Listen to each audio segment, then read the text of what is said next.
Hola, hoy la Hola. clase va a girar en torno a una exposición que se inaugura el día 11 de noviembre de 2020 en el Museo Nacional Centro de Arte Reina Sofía, o sea, en el Museo Reina Sofía, y que gira en torno a un personaje concreto, a un artista, que es Piet Mondrian, y a un movimiento muy interesante que se produjo a inicios del siglo XX, a partir del año 17, en la zona holandesa. Para entender cómo llegamos a este punto, cómo llegamos a la formación de este grupo y sobre todo a las propuestas visuales que ellos nos hacen, si me permitís, voy a empezar no hablando de ellos directamente, sino hablando de una serie de elementos que tenemos que tener en cuenta, que se produjeron previamente y que tenemos que tener en cuenta a la hora de entender algunos de los pensamientos o de las inquietudes que estos artistas tenían y que les llevaron a componer esta nueva manera de crear, ¿no? A este neoplasticismo que va a ser el nombre que reciba el arte creado por estos artistas de estilo. Así que me pongo manos a la obra. Como os decía, antes de empezar vamos a ver una serie de influencias, movimientos, elementos previos que pudieron influir o que de hecho influyeron en algunos conceptos que va a defender este grupo neoplasticista, este grupo de textil. Entonces, para eso, como siempre, ya sabéis que tengo una filia por ir atrás en el tiempo, ¿no? Retroceder un poquito en el tiempo y plantear un contexto previo. Y este contexto previo por el que vamos a empezar hoy es la revolución industrial. La revolución industrial va a influir muchísimo, bueno, de hecho va a ser el motor que genere un movimiento que se va a llamar Arts and Crafts, del que os voy a hablar ahora. Pero para entender por qué Arts and Crafts fue lo que fue, tenemos que recordar esto. A mediados del siglo XVIII estamos en Inglaterra y todo este progreso tecnológico que se está llevando a cabo ya desde la ilustración, que estamos empezando a pensar, a componer las cosas de otra manera, se están llevando a cabo una serie de investigaciones de carácter racional, en fin, todo ese proceso de progreso y de transformación va a llevar a un momento clave en la historia contemporánea, sobre todo de la humanidad, que es el cambio a nivel productivo que supone la revolución industrial. Nuevas máquinas que funcionan de manera automática, que ya no reaccionan o no funcionan a través de un proceso artesanal y que nos van a servir para llevar a cabo una serie de acciones muy variadas. Desde se crean transportes, ¿no? Que nos permiten poner en comunicación de manera bastante rápida puntos que hasta entonces estaban muy separados en el espacio y por tanto en el tiempo, hasta empiezan a crearse máquinas para producir objetos que permiten crear muchísimos más objetos en muchísimo menos tiempo, abaratando los costes, máquinas que nos van a permitir captar la realidad a través de técnicas que ya no dependen de la mano del hombre, como la fotografía o el cine, en fin. Este proceso que se inicia a mediados del siglo XVIII y que vamos a conocer con el nombre de Revolución Industrial, en realidad se va a ir desarrollando a lo largo de todo el siglo XIX y aún hoy vivimos las consecuencias positivas y negativas de este movimiento. Claro, hubo muchas cosas que cambiaron. No fue solo una cuestión de, bueno, pues de repente ya el sistema productivo ha cambiado. No, la repercusión que tuvo la revolución industrial en nuestra sociedad es considerada hoy en día que durante este periodo se vivió el mayor conjunto de transformaciones económicas, tecnológicas y sociales de la historia de la humanidad desde el Neolítico. En menos de un siglo, de repente, toda una sociedad que había perdurado desde la llegada del Neolítico, que había ido avanzando de manera progresiva, pero siguiendo siempre unos tiempos concretos, necesitando afianzarse de una manera concreta y que había estado fundamentada en unos conceptos como la sociedad agrícola, ¿no? El desarrollo del trabajo artesanal, etcétera, etcétera, etcétera, de repente, en un periodo de tiempo muy reducido, de repente cambió, explosionó e hizo que toda nuestra manera de entender el mundo, que nuestra manera de entender el cómo vivimos, el cómo producimos, el cómo entendemos las distancias, todo cambiase de repente. Nos convertimos en una sociedad urbana, sobre todo, y que esta tendencia cada vez va más, industrializada, mecanizada, y esto, claro, esto tuvo una parte buena y una parte mala. E incluso esto que podemos definir como bueno y malo es relativo. Hubo gente que lo vio totalmente positivo y hubo gente que sentía un espíritu crítico frente a lo que estaba sucediendo. Entonces, frente a esta parte crítica, frente a este grupo social que empezó a ver que quizá la revolución industrial no había sido del todo buena, vamos a encontrar a un grupo de artistas que se van a denominar Arts and Crafts, ahora lo veremos, artes y oficios, ahora volveremos a ello, y que van a defender que el proceso productivo industrial quizás sea más eficaz, pero no es el mejor. Pero para llegar a ellos, primero quiero que hagamos un parón, un momentito aquí, en la Exposición Universal de Londres de 1851. Esa exposición universal, bueno, para empezar, recordar que las exposiciones universales son producto de esta época de progreso, de cambio, ¿no? Las exposiciones universales eran eventos que se realizaban cada cierto tiempo en diferentes ciudades occidentales, sobre todo europeas, pero bueno, también en Estados Unidos hubo varias, y que realmente a lo que hacían alusión es a lo que os estoy comentando. O sea, en cada una de estas exposiciones universales, los países participantes lo que hacían era intentar demostrar hasta dónde habían llegado, quién había evolucionado más, qué descubrimientos habían llegado a cabo, qué productos o qué resultados maravillosos, inesperados y sorprendentes surgían de esos cambios, de esa evolución tecnológica, de esa evolución industrial que cada uno de esos países, en una especie de carrera muy loca que se dio en aquellos años, pues pudo desarrollar, ¿no? En esta exposición de Londres de 1851 se vivió un momento de gran cambio, porque fue una de las primeras veces en las que la gente, los visitantes a esa exposición universal, ya no solo por el edificio, que recordemos, estamos en el Crystal Palace, que era la representación de ese nuevo tipo de sociedad industrial, ese uso del hierro fabricado industrialmente, del vidrio fabricado industrialmente, o sea, ya incluso estéticamente el continente nos estaba enviando un mensaje, pero el contenido también, lo que se mostraba allí, lo que estaba demostrando era que las máquinas habían evolucionado de tal manera que todo tipo de objetos, todo tipo de productos ya se podían realizar no dependiendo de la mano del artesano, sino ya a través de esta producción novedosa, rompedora, industrial. Y como os digo, el hecho de mostrarlo en un espacio determinado, en un momento determinado, con toda la propaganda que eso comportó, hizo que estos sentimientos que os decía, que había gente que era muy defensora, pero había gente que era crítica, empezasen a fraguar, empezasen a tomar forma. Y claro, empezó a surgir un espíritu, o sea, un grupo de personas que, como os decía, sentían este espíritu crítico, que empezaron a criticar ciertas cosas. Voy a volver un momento aquí y deciros. Había algo muy importante que veremos que va a repercutir en el movimiento de Arts and Crafts, que es el siguiente concepto.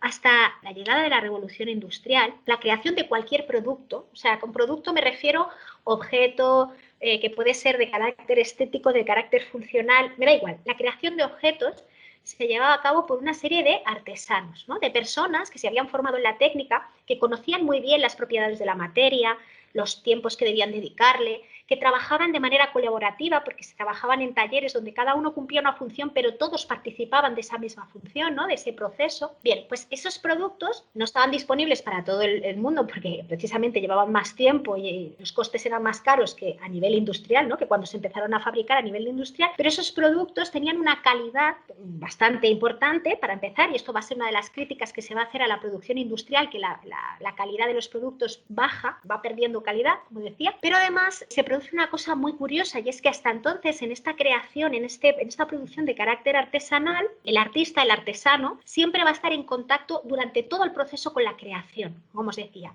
Él va a ser el que idee el proyecto, si quiere copiar algo o si quiere idear un nuevo modelo, por ejemplo, el que compre los materiales, el que decida cómo hacerlo, el que lo trabaje, como os digo, él mismo o un grupo colectivo de artesanos que lo generen. De modo que esos objetos no solo van a estar hechos con cuidado, con espíritu de hacer el trabajo bien hecho, sino que van a estar muy relacionados con la manera de entender el trabajo del artesano. ¿Qué sucede cuando llega la revolución industrial? Y esto va a ser una de las críticas más fuertes que se va a hacer, y por eso os lo estoy comentando. Bueno, pues que aquí va a haber un corte con ese tipo de trabajo, con esa estructura de trabajo. El corte se va a fundamentar básicamente en el hecho de que a partir de entonces el trabajador ya no sigue todo el proceso. Lo que se hace es atomizar, dividir el tipo de trabajo, te especializan. Por ejemplo, en una cadena de montaje alguien se encarga de un tornillo, el otro se encarga del manillar de la puerta, el otro se encarga del respaldo, de modo que al final el resultado final está totalmente distanciado de los diferentes trabajadores que han participado en su creación. Es un poco lo que, esto lo estoy simplificando muchísimo, pero lo que Marx criticaba también, decía, es que claro, así se está alienando el proceso de trabajo del trabajador, ¿no? Y de algún modo estás desconectando al trabajador del trabajo y por lo tanto estás haciendo que pierda valor esa mano de obra. En fin, tampoco voy a profundizar en esto, pero este proceso, este cambio, sí que quiero que lo tengamos presente, porque en este movimiento de Arts and Crafts va a ser algo que tengan muy presente. ¿qué es esto de las Arts and Crafts? Bueno, en inglés, Arts and Crafts sería lo que en español nosotros llamamos artes y oficios, ¿vale? Podemos llamarle arte y artesanía, arte y manualidades incluso, pero nosotros le llamamos artes y oficios. Es un movimiento que surge en Inglaterra en las últimas décadas del siglo XIX y que está encabezado por este señor, por William Morris. No va a ser el único que forme parte de este movimiento, también van a formar parte de él Ruskin, Barnes Jones, Webb, en fin, una serie de artistas, pero bueno, digamos que el cabecilla, aquel que tiene mayor visibilidad de todos ellos es Morris. ¿Qué defendía o por qué surge este movimiento? Este movimiento en realidad surge, como os digo, como reacción contra esa pérdida de belleza y de calidad que había supuesto la influencia de la industria en la producción de objetos artísticos. O sea, es todo esto que os he explicado de, vale, muy bien, ahora gracias a la producción industrial puedes crear más objetos, puedes abaratar costes, puedes hacerlo de manera más rápida, pero al final, y esto surgió una discusión tremenda en esa exposición universal de 1851 en Londres, al final lo que veían es que muchos productos fabricados industrialmente intentaban imitar los elementos, los objetos que durante muchos siglos habían creado los artesanos, los imitaban, pero con menor calidad de materia, con menor calidad en la manufactura y, bueno, sí, pues os decía, más baratos, pero al final pierden esencia material y pierden esencia estética también. Esta era la base, esta era la reacción que les llevó a crear este grupo y a crear una serie de obras que van a girar en torno a una serie de preceptos que yo voy a recorrer muy rápidamente. Os los voy a comentar porque algunos de ellos van a tener respuesta como 30 años después en este grupo de neoplasticistas que forma el llamado De Stijl, ¿no? cuyo protagonista principal, pero no el único, ni mucho menos, es Mondrian. Cosas que defienden los artistas de Arts and Crafts. Pues lo primero, y esto es importantísimo porque esto se va a repetir en muchos movimientos del siglo XX, la puesta en duda de la diferencia entre las artes mayores y las artes menores. O sea, ¿por qué diferenciamos arte y artesanía? Ellos decían, no hay una separación, porque en los objetos artesanales, cuando están creados con este proceso que os decía de tener en cuenta la estética, tener en cuenta la calidad, también pueden contener, y de hecho deben contener, esa parte estética, esa parte conceptual que es propia del arte. Entonces ellos decían, no hay que diferenciar entre artes mayores y artes menores o entre artes y oficios. En realidad, todo ello forma parte de un mismo tipo de creación, una creación que tiene en cuenta los valores estéticos, los valores funcionales e incluso los valores morales. ¿Los valores morales por qué? Bueno, a ver, ya hemos visto que este movimiento rechaza todo el método industrial de trabajo. Lo rechaza porque masifica la creación, la parte buena y la parte mala que tiene, pero sobre todo, como hemos visto, porque distancia al trabajador del proceso de trabajo, lo que os he explicado antes. Bien, entonces ellos decían, el artesano, cuando el proceso de creación del artesano, igual que el proceso de creación del artista, es igualmente importante que el resultado, porque en ese proceso de creación cada persona está volcando no solo sus gustos, no solo sus necesidades, sino también es respuesta de un proceso de prueba y error, ¿no? Yo voy probando esto, voy implementando esto. Cuando tú despersonalizas la creación, estás rechazando todos esos procesos que son los que hacen evolucionar al objeto y son los que lo convierten en un objeto, digamos, ya brillante o con una mayor calidad. Y eso sería el reflejo de ese individualismo, esa individualidad del artesano que se pierde en la producción industrial. Pero es que luego los artistas de Arts and Crafts defendían que una pieza va a estar bien realizada, un trabajo bien hecho, como os pongo aquí, tiene que contemplar no solo la parte material, o sea, no solo, digamos, el hecho de si funciona o no funciona, si es más bonito o menos bonito, sino que, como os decía, como lo importante es ese proceso, hay que tener en cuenta que para que el trabajo esté completamente bien hecho, tiene que partir de la satisfacción del bienestar del trabajador, del artista, y de la satisfacción, el bienestar también del consumidor. Ellos defienden que la producción industrial precariza tanto al trabajador como al consumidor como al producto, lo vuelve más precario. Al trabajador porque recordemos que la llegada de la sociedad industrial, bueno, pues produce una serie de cambios laborales importantísimos, ¿no? Obviamente siempre se había trabajado de sol a sol, pero cambia los ritmos, masifica a los trabajadores, intensifica la jornada laboral, en fin, no es casual que sea justo en ese momento cuando empiezan a surgir los movimientos sindicales, bueno, ya sabéis, ¿no? O sea, tampoco voy a profundizar en ello, pero en cualquier caso, para los artistas de Arts and Crafts, que es un movimiento que, aunque sea un movimiento de carácter estético y artístico, es un movimiento que se podría centrar dentro de todas estas corrientes de carácter socialista utópico que surgen a finales del 19, para ellos el trabajador, para que realice un buen trabajo, tiene que tener unas condiciones laborales dignas. Por eso este movimiento no solo era un movimiento estético, era también un movimiento político. Ellos decían, el arte tiene la capacidad de transformar el mundo, pero y esto también es importante, ahora os lo diré, pero para que transforme el mundo, para que realmente cumpla su función, claro, tiene que partir del bienestar, no solo del que consume ese arte o esa pieza artística, sino también del que la crea. Si no, como os digo, estamos precarizando todo el proceso y entonces ese proceso pierde calidad. Bien, otra de las ideas importantes que defendían estos artistas y que también van a compartir, o va a llegar un momento que compartan los artistas neoplasticistas, es la idea de que la arquitectura va a ser el centro de estas actividades o el desarrollo de estas piezas de carácter artesanal, ¿no? de esta vuelta a otra manera de vivir la producción y el consumo de arte y de piezas artísticas. Y es lógico, o sea, nuestra vida cotidiana, el lugar donde consumimos los productos más cotidianos, o incluso si eres coleccionista de arte, el lugar donde normalmente disfrutas de tus piezas, el lugar en el que desarrollamos nuestra vida, tanto a nivel conceptual como emocional, como, digamos, como físico, objetual, es la casa, es nuestro espacio cotidiano. Entonces es lógico que estos artistas que consideraban que el arte tenía una capacidad regeneradora, que consumir, como os decía, que generar productos artísticos, que tengan en cuenta el proceso, que cuiden el cómo se hace, que todo esto que os estoy explicando, al final para que funcione tiene que llegar a la gente y en su casa tiene que convivir con esos productos generados desde un punto de vista ético, ¿no? Que sería como el arte ético, vamos a decir. Por eso la casa es el centro de todo, por eso la arquitectura también tiene que tener en cuenta todos estos conceptos. O sea, a la hora de construir, esto también se tiene que tener en cuenta. Y sumado a todo esto, bueno, en realidad como resultado de todo esto, no nos tiene que extrañar que este grupo artístico, así como veremos que los grupos, pues en concreto los neoplasticistas van a ir por otra línea, aunque haya muy pocos años de diferencia, claro, el movimiento Arts and Crafts surge en el siglo XIX, los otros ya son hijos del siglo XX, como digo, aunque haya poco espacio entre ellos de tiempo, pero el siglo XIX es un siglo, sobre todo la segunda mitad, en la que se produce un auge del historicismo, sobre todo el medievalismo. Y esto está muy relacionado con cosas que hemos visto en otras clases. A ver, recordemos que el siglo XIX es un siglo de cambio, es un siglo convulso. No va a ser tan convulso como el XX, pero es un siglo ya que nos está anunciando lo que va a pasar, lo que nos viene encima, ¿no?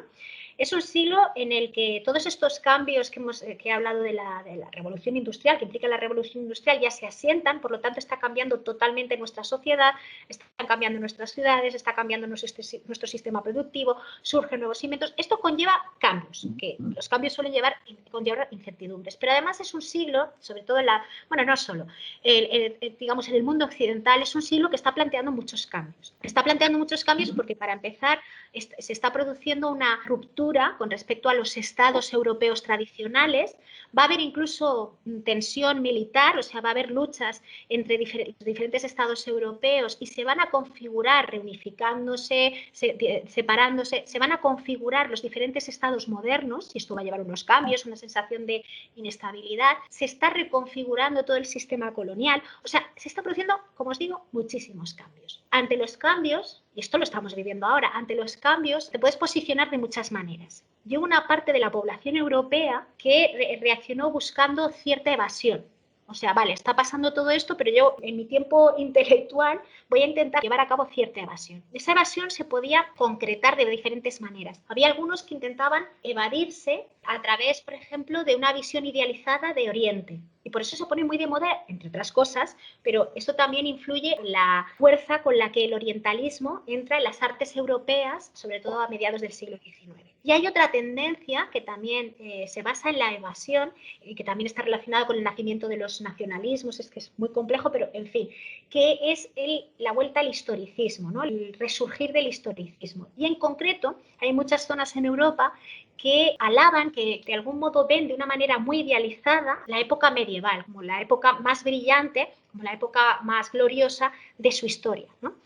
Uno de sus países en concreto es Inglaterra. Entonces, en esa época es que incluso las construcciones de carácter ya industrial que utilizan los nuevos materiales, vamos a ver que, por ejemplo, hay un auge tremendo del neogótico. Esto es así porque el neogótico recordaba a una época brillante dentro, por ejemplo, de la historia inglesa. Pero es que ese auge del medievalismo idealizado se va a repercutir también en las artes. En este caso, en el movimiento de Arts and Crafts, con mayor razón que en ningún otro apartado, porque ya hemos visto que ellos están reclamando la importancia de la producción artesanal, el desarrollo de la artesanía, de la importancia del artesano, y ellos también reclamaban una vuelta al sistema de gremios. Entonces, veían esa visión del gremio medieval, del sistema de gremios medieval, lo veían como una especie de aspiración idealizada que, mirando hacia al pasado, pues podía plantear nuevas formas de creación colectiva en el futuro. El resultado de todo esto fueron piezas de este tipo. Fijaos que lo que nos están diciendo es que el arte, la estética, el producir las cosas con cuidado puede llegar a cualquier elemento que en principio nos puede parecer cotidiano. Y fijaos, esta imagen os la he puesto porque también hay otro concepto que va a influir muy fuertemente en el movimiento neoplasticista, que es la idea del arte total. En este caso vemos toda una instancia en la que cada uno de los elementos, desde el papel de pared, la lámpara, la cortina, el biombo, la mesa, en fin, todo está creado de manera artesanal siguiendo una estética medievalista creado a través de los preceptos conceptuales y estéticos del movimiento Arts and Crafts. Y esto es así, defendían este arte total porque, como os he dicho, entendían que el arte tenía profundo poder transformador a nivel social, a nivel individual. Entonces decían, si tú en tu casa te rodeas de piezas que han sido creadas con ética, que han sido creadas con una aspiración estética, con cuidado, tu vida va a ser mejor, ¿no? Esto era lo que ellos defendían. Entonces esto lo llevaban a todos los rincones. ¿Cuál es el tema? Y lo que se les criticó y la contradicción de este grupo fue la siguiente. Claro, os he dicho que eran de carácter socialista utópico. Todo esto que os explico, decían, estos productos creados con tiempo, a través de artesanía, etcétera, etcétera, etcétera, tienen que ser creados para que llegue a todo el mundo, no solo para las clases altas. Da igual que seas rico, que seas pobre, que seas trabajador, tienes derecho a convivir con estos productos, ¿no? Con estas piezas artísticas. Claro, pero materialmente esto era muy difícil, porque la parte buena de la producción industrial es que como serializa la creación, como la masifica, como genera esta producción en serie, abarata costes, abarata precios y democratiza el consumo. Pero claro, una pieza creada del modo en el que ellos lo defendían, de manera artesanal, con buenos materiales, que lleve su tiempo, etcétera, etcétera, etcétera, es una pieza ya cara de producir. Por lo tanto, el precio de mercado va a ser carísimo. ¿Qué es lo que pasa? Pues que esas piezas llegaron a 4 personas. O sea, a la gente del pueblo, esa gente que sí que necesitaba esos cambios y que los propios artistas querían que llegasen a la gente trabajadora para que se transformase su vida, esa gente ni lo olía.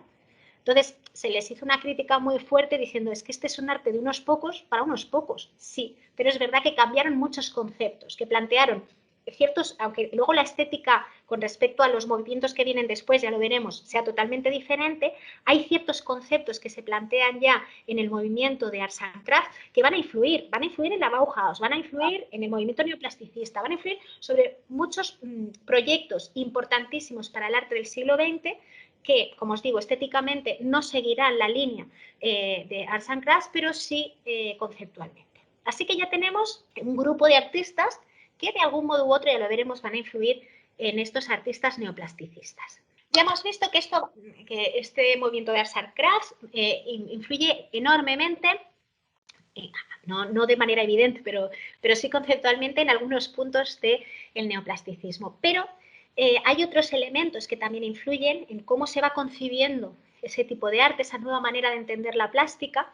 Y uno de ellos, y la verdad es que es un elemento importante, es el acercamiento que los artistas que luego van a formar parte del grupo de Still van a tener con una nueva corriente de pensamiento que es conocida como la teosofía. Bueno, antes de explicaros qué es la teosofía, Recordaros simplemente que a finales del siglo XIX, surge una tendencia, un interés cada vez más fuerte hacia pues, las sociedades herméticas, el misticismo, el ocultismo, ¿no? Hay un cambio, vamos a decir, espiritual en el siglo XIX importante que va a llevar al surgimiento de diferentes corrientes, de diferentes teorías de carácter espiritual.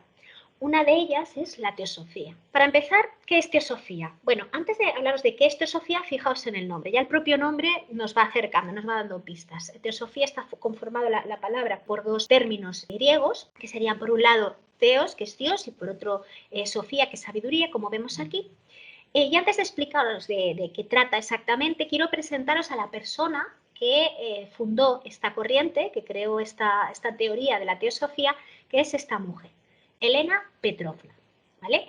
Elena Petrovna ya desde los años 60 aproximadamente del siglo XIX empieza a construir esta teoría, a difundir esta teoría que va a tener muchísimo éxito tanto en Europa como en Estados Unidos, ¿vale? Ya os digo, esto empieza a trabajar con ello a finales de los 50, los 60, vamos a poner los 60 del siglo XIX, pero cuando se va a concentrar toda su teoría en una publicación concreta que va a tener muchísimo éxito es en 1889, cuando, como os digo, genera una recopilación de todas las ideas de la teosofía en este libro que se llama La clave de la teosofía. Según esta chica, según Elena Petrovna, teosofía en realidad es una etiqueta de tantas que se le pueden dar y que se le han dado a lo largo de la historia de la humanidad a algo concreto, bueno, más que concreto, algo muy abstracto, que es una sabiduría universal, una sabiduría eterna, una sabiduría completa, que no es otra cosa que el conocimiento de la realidad absoluta al que aspiramos toda la humanidad, ¿no? Ella defiende, los teosofistas defienden, que hay una realidad absoluta que está más allá de nuestro conocimiento humano, que nos sobrevuela, ¿no?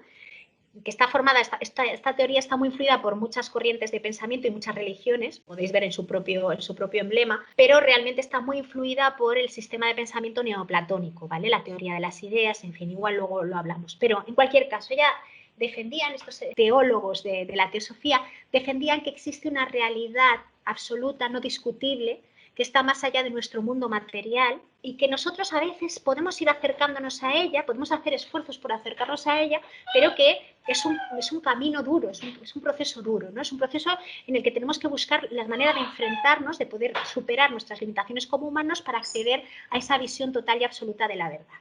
Entonces, para que entendamos cómo lo planteaban, ellos crearon una serie de sociedades teosóficas, la primera en 1875, y estos pensadores, estos intelectuales, lo que hacían era intentar aunar tres disciplinas, la ciencia, la filosofía y la religión. Decían que a través, cada una rama, ya veis, diferente de conocimiento, de acercamiento, alguna más científico, alguna más espiritual, pero cada una de estas ramas nos permite como seres humanos acercarnos, plantearnos pensamientos de carácter más abstracto y acercarnos a ellos con diferentes técnicas. El ejemplo que ponían, un ejemplo básico era, los científicos cuando tienen que investigar, cuando tienen que estudiar todo lo que nos rodea, vamos a llamarle naturaleza, pero el universo que nos rodea, y sacan conclusiones, no es que se hayan inventado las leyes que rigen a la naturaleza.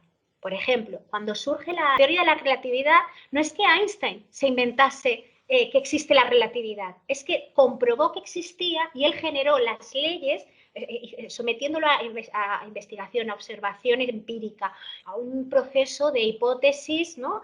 De poner en duda esa hipótesis, de ponerla a prueba y al final generar la tesis y la síntesis. A través de un proceso científico se llegó a la conclusión de que eso era válido, esa regla era válida en cómo funciona el universo. Así funciona la ciencia, ¿no? Y entonces ellos decían, de la misma manera, a través de diferentes herramientas, el hombre puede llegar a asimilar la verdad absoluta, esa verdad inmanente que nos supera y que nosotros vamos rascando y vamos conociendo a través de diferentes técnicas, a través de diferentes leyes, a través de un proceso que es el que abarca toda esta teoría de la teosofía. Esta teoría, esta búsqueda de un cambio mental, de ser conscientes de que hay algo más rotundo, una verdad absoluta que defiende esta teosofía y que hay diferentes caminos para llegar a ella, ¿no? Esta idea influyó muchísimo en varios artistas de varios países, en la zona rusa, en la zona de Países Bajos, en la zona de Alemania, ¿no? En Europa llegó a varios artistas y cambió su manera o influyó en su manera de entender qué es el arte, para qué sirve el arte, cómo debe componerse el arte. Por eso le estoy dando tanta importancia, porque tenemos que entender que, ya, más allá de que sea una sociedad mística, ¿no? Una tendencia mística o esotérica, más allá de todo eso, plantea nuevos caminos. O sea, lo que plantea es, lo que estoy haciendo a nivel artístico, ahora lo veremos, es suficiente. El arte, por ejemplo, si yo quiero llegar a conocer esa realidad universal que me dicen que existe, que no se basa en la imitación, que no se basa en lo verosímil, sino que está más allá de nuestras capacidades, y yo quiero utilizar el arte para poder asimilar y para poder tocar esa realidad, ¿cómo debo utilizar el arte? ¿Qué tengo que hacer? ¿El arte que se ha producido hasta ahora es válido? Si se está generando un nuevo tipo de sociedad, si hemos descubierto que hay nuevos caminos para asimilar otras verdades, ¿el arte que se ha hecho hasta ahora es válido? ¿O hay que cambiar las normas del juego artístico que han sido válidas hasta el 19, pero que llegan siglos y siglos y siglos en movimiento? Bueno, este planteamiento no era nuevo, ¿eh? Aquí os he puesto dos obras en las que vemos cómo este pensamiento, cómo los artistas en diferentes épocas, incluso siguiendo una teoría muchísimo más conservadora y basada en el academicismo y en todos los siglos de figuración que se han dado en nuestra historia del arte hasta finales del 19, claro, los artistas se han tenido que enfrentar al modo en el que el arte puede reflejar conceptos abstractos, ¿no? ¿Cómo representar el concepto verdad? Es un concepto, no hay un objeto en el mundo que copiar para representar la verdad. ¿Cómo representar el concepto mentira, la alegría, Bueno, lo que tradicionalmente se hizo, como vemos aquí, es esos conceptos abstractos se encarnaban en cuerpos humanos o en elementos físicos que el artista podía copiar. Normalmente, y sobre todo si eran positivos, se les representaba dentro de cuerpos femeninos, ¿no? La mujer como continente, como símbolo, no como elemento activo, sino como elemento pasivo, como continente y representación simbólica de un principio abstracto. Lo vemos vemos que aquí esto es la verdad, no es una mujer, es la idea de verdad, esta es la idea de tiempo, ¿no? Los han humanizado para representar una escena de carácter teatral. Lo mismo sucede aquí. En este caso, bueno, en los dos casos la verdad está luchando contra la falsedad, lo que pasa es que en la otra pieza veíamos el tiempo, ¿no? entre ellas dos, y aquí vemos la verdad luchando directamente con la falsedad con esta máscara. En fin, esto os lo enseño para que veáis que no es algo nuevo.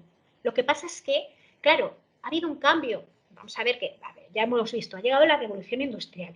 Hay un mogollón de cambios a nivel científico que nos están enseñando que el mundo, a finales del 19, principios del 20, que el mundo ya se concibe desde otras normas científicas universales. Importantísimo. Voy a dar un salto aquí. Quiero que penséis que en muy poco tiempo veremos cómo esta sociedad de cambios que está planteando cada vez un progreso mayor, tecnológico, social, político, en fin, todo este impulso de cambio que supone la segunda mitad del 19 y principios del 20, va a desembocar en un conflicto tan gordo como es la Primera Guerra Mundial, que luego tendrá eco en la Segunda Guerra Mundial. Y esto supone también un cambio a nivel conceptual y a nivel emocional en la población europea, porque se dan cuenta de que hasta entonces habíamos pecado de ser orgullosos y de no ser nada humildes.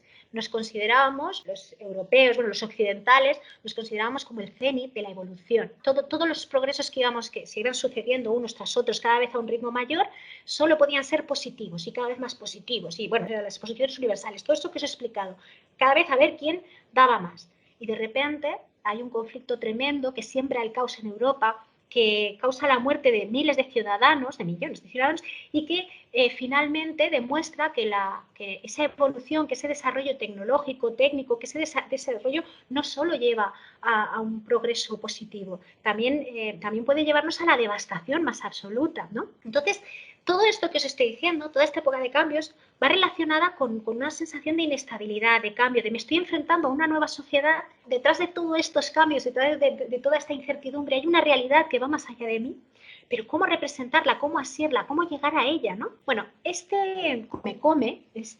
necesidad de comprensión va a llevar a varios artistas, cada uno desde caminos diferentes. No penséis que es que se ponen de acuerdo, sino que pensando en todo esto y cada uno planteándolo desde puntos de partida diferentes, la conclusión va a ser que si queremos enfrentarnos a un arte más veraz, que si queremos ser más directos para con el público y comunicar más directamente con el público y crear un tipo de arte que esté en consonancia con lo que está sucediendo en ese momento, con todos los cambios que están sucediendo en Europa, en el mundo occidental y que por lo tanto están cambiando nuestra manera de ver, de pensar, de vivir, hay que buscar otro tipo de representación. La representación figurativa, la representación que dependía del objeto, dependía de algo concreto y de la copia de ese objeto, se había quedado totalmente anacrónica. Había que buscar una representación universal, no limitada por las ideas concretas. Y por eso, poquito a poco, sintetizando la imagen, extrayéndole los elementos más concretos, volviéndola más universal, se llega a través de varios caminos a la abstracción, al arte abstracto, no figurativo, no objetivo. Ya os digo que hay varios artistas que van a llegar desde diferentes puntos a una conclusión similar. Nosotros hoy hablaremos de Mondrian y de Van Doesburg, que van a ser dos de los artistas representantes del movimiento de Still, pero antes quiero que hablemos de otro artista que va a seguir un camino similar, aunque va a llegar a conclusiones diferentes. Este es Vasily Kandinsky. A algunas de vosotras seguramente os sonará porque es conocido como el, no sé si decir inventor, descubridor, una de las primeras personas que llega, que se enfrenta a la desmaterialización de la imagen y, por lo tanto, a la composición a través de la abstracción, no ya desde la copia figurativa. Deciros que esta persona era de estas personas que toman elementos que se dejan influir por corrientes que le rodean en aquel momento, era hijo del espíritu de su época realmente, y que toma preguntas y respuestas de cada una de esas corrientes y que va conformando una idea propia de lo que es, en concreto, en este caso, su práctica artística. Él, para empezar, antes de comentaros el resto, deciros que él era sinestésico. Esto es una cosa, o se supone, se cree que era sinestésico. Su mente funcionaba relacionando directamente, unía la sensación de, o sea, cuando oía sonidos, música, los traducía directamente a color. Eso dicen, ¿eh? Esto es importante a la hora de entender la pintura. Pero aparte de eso, esto lo digo ahora para que no se me olvide luego, él fue uno de los seguidores de la teosofía más destacados dentro de la historia del arte del siglo XX en Europa. Se interesó muchísimo por esta corriente y eso le va a hacer... Era un tío muy espiritual en el arte. Él pensaba que el arte tenía, digamos, un trasfondo espiritual, intentaba transmitírselo al público, y entonces eso fue una investigación que llevó a cabo durante muchísimo tiempo. Pero luego hubo otras corrientes que le influyeron. Por ejemplo, a través de Arnold Schoenberg, él llegó a la música contemporánea. Arnold Schoenberg fue uno de los compositores más importantes de la música contemporánea porque fue uno de los primeros compositores de música atonal y fue el inventor del dodecafonismo. El dodecafonismo es una corriente musical que defiende la composición a través de grupos de 12 notas. También otro de las personas que influyó muchísimo en Kandinsky fue Worringer, este señor. Worringer trabajó muchas cosas, pero bueno, es un teórico del arte que va a tener muchísimo peso en cómo entendemos nosotros el arte en el siglo XX. Bueno, ya en el XXI, pero cómo se entendió el arte en el siglo XX. Porque él defendió lo que se conoció como teoría de la empatía, ¿vale? Teoría de la empatía o de la proyección sentimental. Este señor decía que más allá del arte basado en la copia del objeto, ¿no? Más allá de si yo estoy representando un vaso o un boli, hay una serie de elementos en las obras artísticas, las obras pictóricas, pero bueno, en el arte en general, que pueden conectar directamente con el espectador. O sea, más allá de lo representado, y que está basado en el uso del color, en el uso de la línea, o sea, que las cuestiones plásticas, las cuestiones, digamos, más propias de la pintura y de la composición artística, tienen la capacidad de conectar con el espectador y transmitirle emociones, transmitirle ideas, y que como esto es algo que es un contacto individual, bueno, pues es una lectura múltiple, porque a cada uno una obra le habla de una manera diferente. De ahí la teoría de la empatía, ¿no? De la proyección sentimental de uno mismo hacia la obra y de la obra hacia uno mismo. Fijaos, aquí he tomado una cita de este teórico que me parece interesante y dice, fijaos, dice, el impulso de satisfacción se culmina en la belleza del orgánico, mientras que el impulso abstraccionista encuentra su dicha en la belleza inorgánica, en lo que se rige por leyes y necesidades abstractas. O sea, dicho de algún modo, sería la idea de nosotros en estos conceptos abstractos, estas leyes abstractas de las que os hablaba antes, ¿no? y que siempre nos plantea la duda de cómo plantearlas, cómo llevarlas a lo matérico, que sería el arte, ¿no? Cómo generar un objeto con ellas o una representación con ellas. Estas ideas abstractas están dentro del mundo inorgánico, claro. Son totalmente fluidas, son conceptos, ¿no? Entonces, esta abstracción que forma parte de nuestra manera de entender la vida, que forma parte de nuestra manera de configurar nuestro pensamiento, se puede ver, vamos a decir, impulsada y se puede ver satisfecha a través, como decía aquí, dice, el impulso de satisfacción se culmina en la belleza de lo orgánico, o sea, cuando nosotros ya lo plasmamos. Pero ese plasmar esas ideas, como os digo, de carácter abstracto, esas necesidades de carácter abstracto, ese proceso es lo complejo y cada artista lo vive de una manera. Kandinsky, en esa época, influido por las ideas de Worringer, de Schoenberg, de la teosofía, de la matemática pitagórica, influido por muchísimas cosas, él se empieza a plantear cómo crear arte objetivo, cómo crear arte que no esté subyugado por la necesidad de la copia. O sea, lo típico, ¿no? Que vas a ver un museo y ves un bodegón que está muy bien hecho. ¡Ay, esta manzana parece de verdad! ¿Es necesario que lo que aparece en un cuadro tenga que imitar la apariencia de un objeto real? Pues igual lo bonito de esa manzana es el color rojo, igual lo que a mí me transmite vida y lo que a mí me hace querer tocarla es el color y no la forma, por ejemplo, o el cómo está compuesta. Acordaos cuando estábamos hablando de la clase del Prado, que os decía, mirad los colores sirven para componer, ¿qué os llama la atención? ¿Dónde hay un punto de color? Eso es la interrelación entre las cuestiones plásticas de la obra y nuestra manera de mirarla, nuestro modo de acercarnos a ella, ¿no? Y esto es algo que lo que estuvo pensando Kandinsky, ¿no? Lo que le estuvo dando vueltas Kandinsky. Ese proceso le llevó a ir desmaterializando la imagen, a ir abandonando esa necesidad de referencia, de la copia, y le llevó a crear, aquí vemos su primera acuarela abstracta, ¿no? Y vemos que en ella hay una serie de elementos importantísimos que son el color, que es la línea, cómo se interrelacionan los diferentes elementos, pero en realidad aquí no tenemos ninguna imagen de referencia. Podemos jugar a imaginar qué es cada cosa, pero realmente no hay nada, o sea, pueden haber mil cosas, pero realmente aquí el artista no ha querido imitar, no ha querido decirnos esto es una botella, esto es un pájaro, esto es un gato. No hay esa necesidad. Aquí el artista nos está hablando desde el color, nos está hablando desde la línea, más allá de los objetos que nos rodean en la vida material, ¿vale? Aquí vemos que la pintura ha tomado otro camino. Ahora os voy a preguntar cositas, pero deciros que Kandinsky, en este proceso de búsqueda y de creación, no solo lo hizo a través de sus obras, también él era un gran escritor, la verdad es que tiene textos muy bonitos y, bueno, pues fue un gran configurador de la teoría del arte moderno. En realidad, fue uno de los teóricos, yo creo que han tenido más influencia o que se han convertido en teóricos más icónicos de la primera mitad del siglo XX como artista teórico, ¿no? Aquí os pongo una de sus obras cumbre, pero no es la única, hay varias que son importantísimas, pero bueno, de lo espiritual en el arte, que ya vemos un poco por dónde va la cosa, ¿no? También por el propio título. Y por resumiros un poco, deciros que él en estas obras habla precisamente de esa capacidad de comunicación que tiene la obra artística.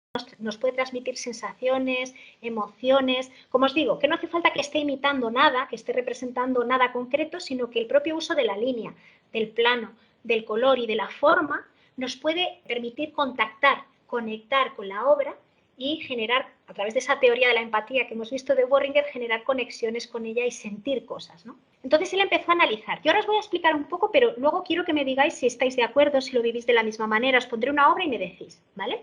Él defendía que había una escala a través de la cual podíamos situar tanto la línea como la forma como el color y que luego podíamos generar combinaciones entre ellas y nos permitía ver si esos colores o esas líneas, qué sensaciones nos transmitían. Vamos a empezar por los colores.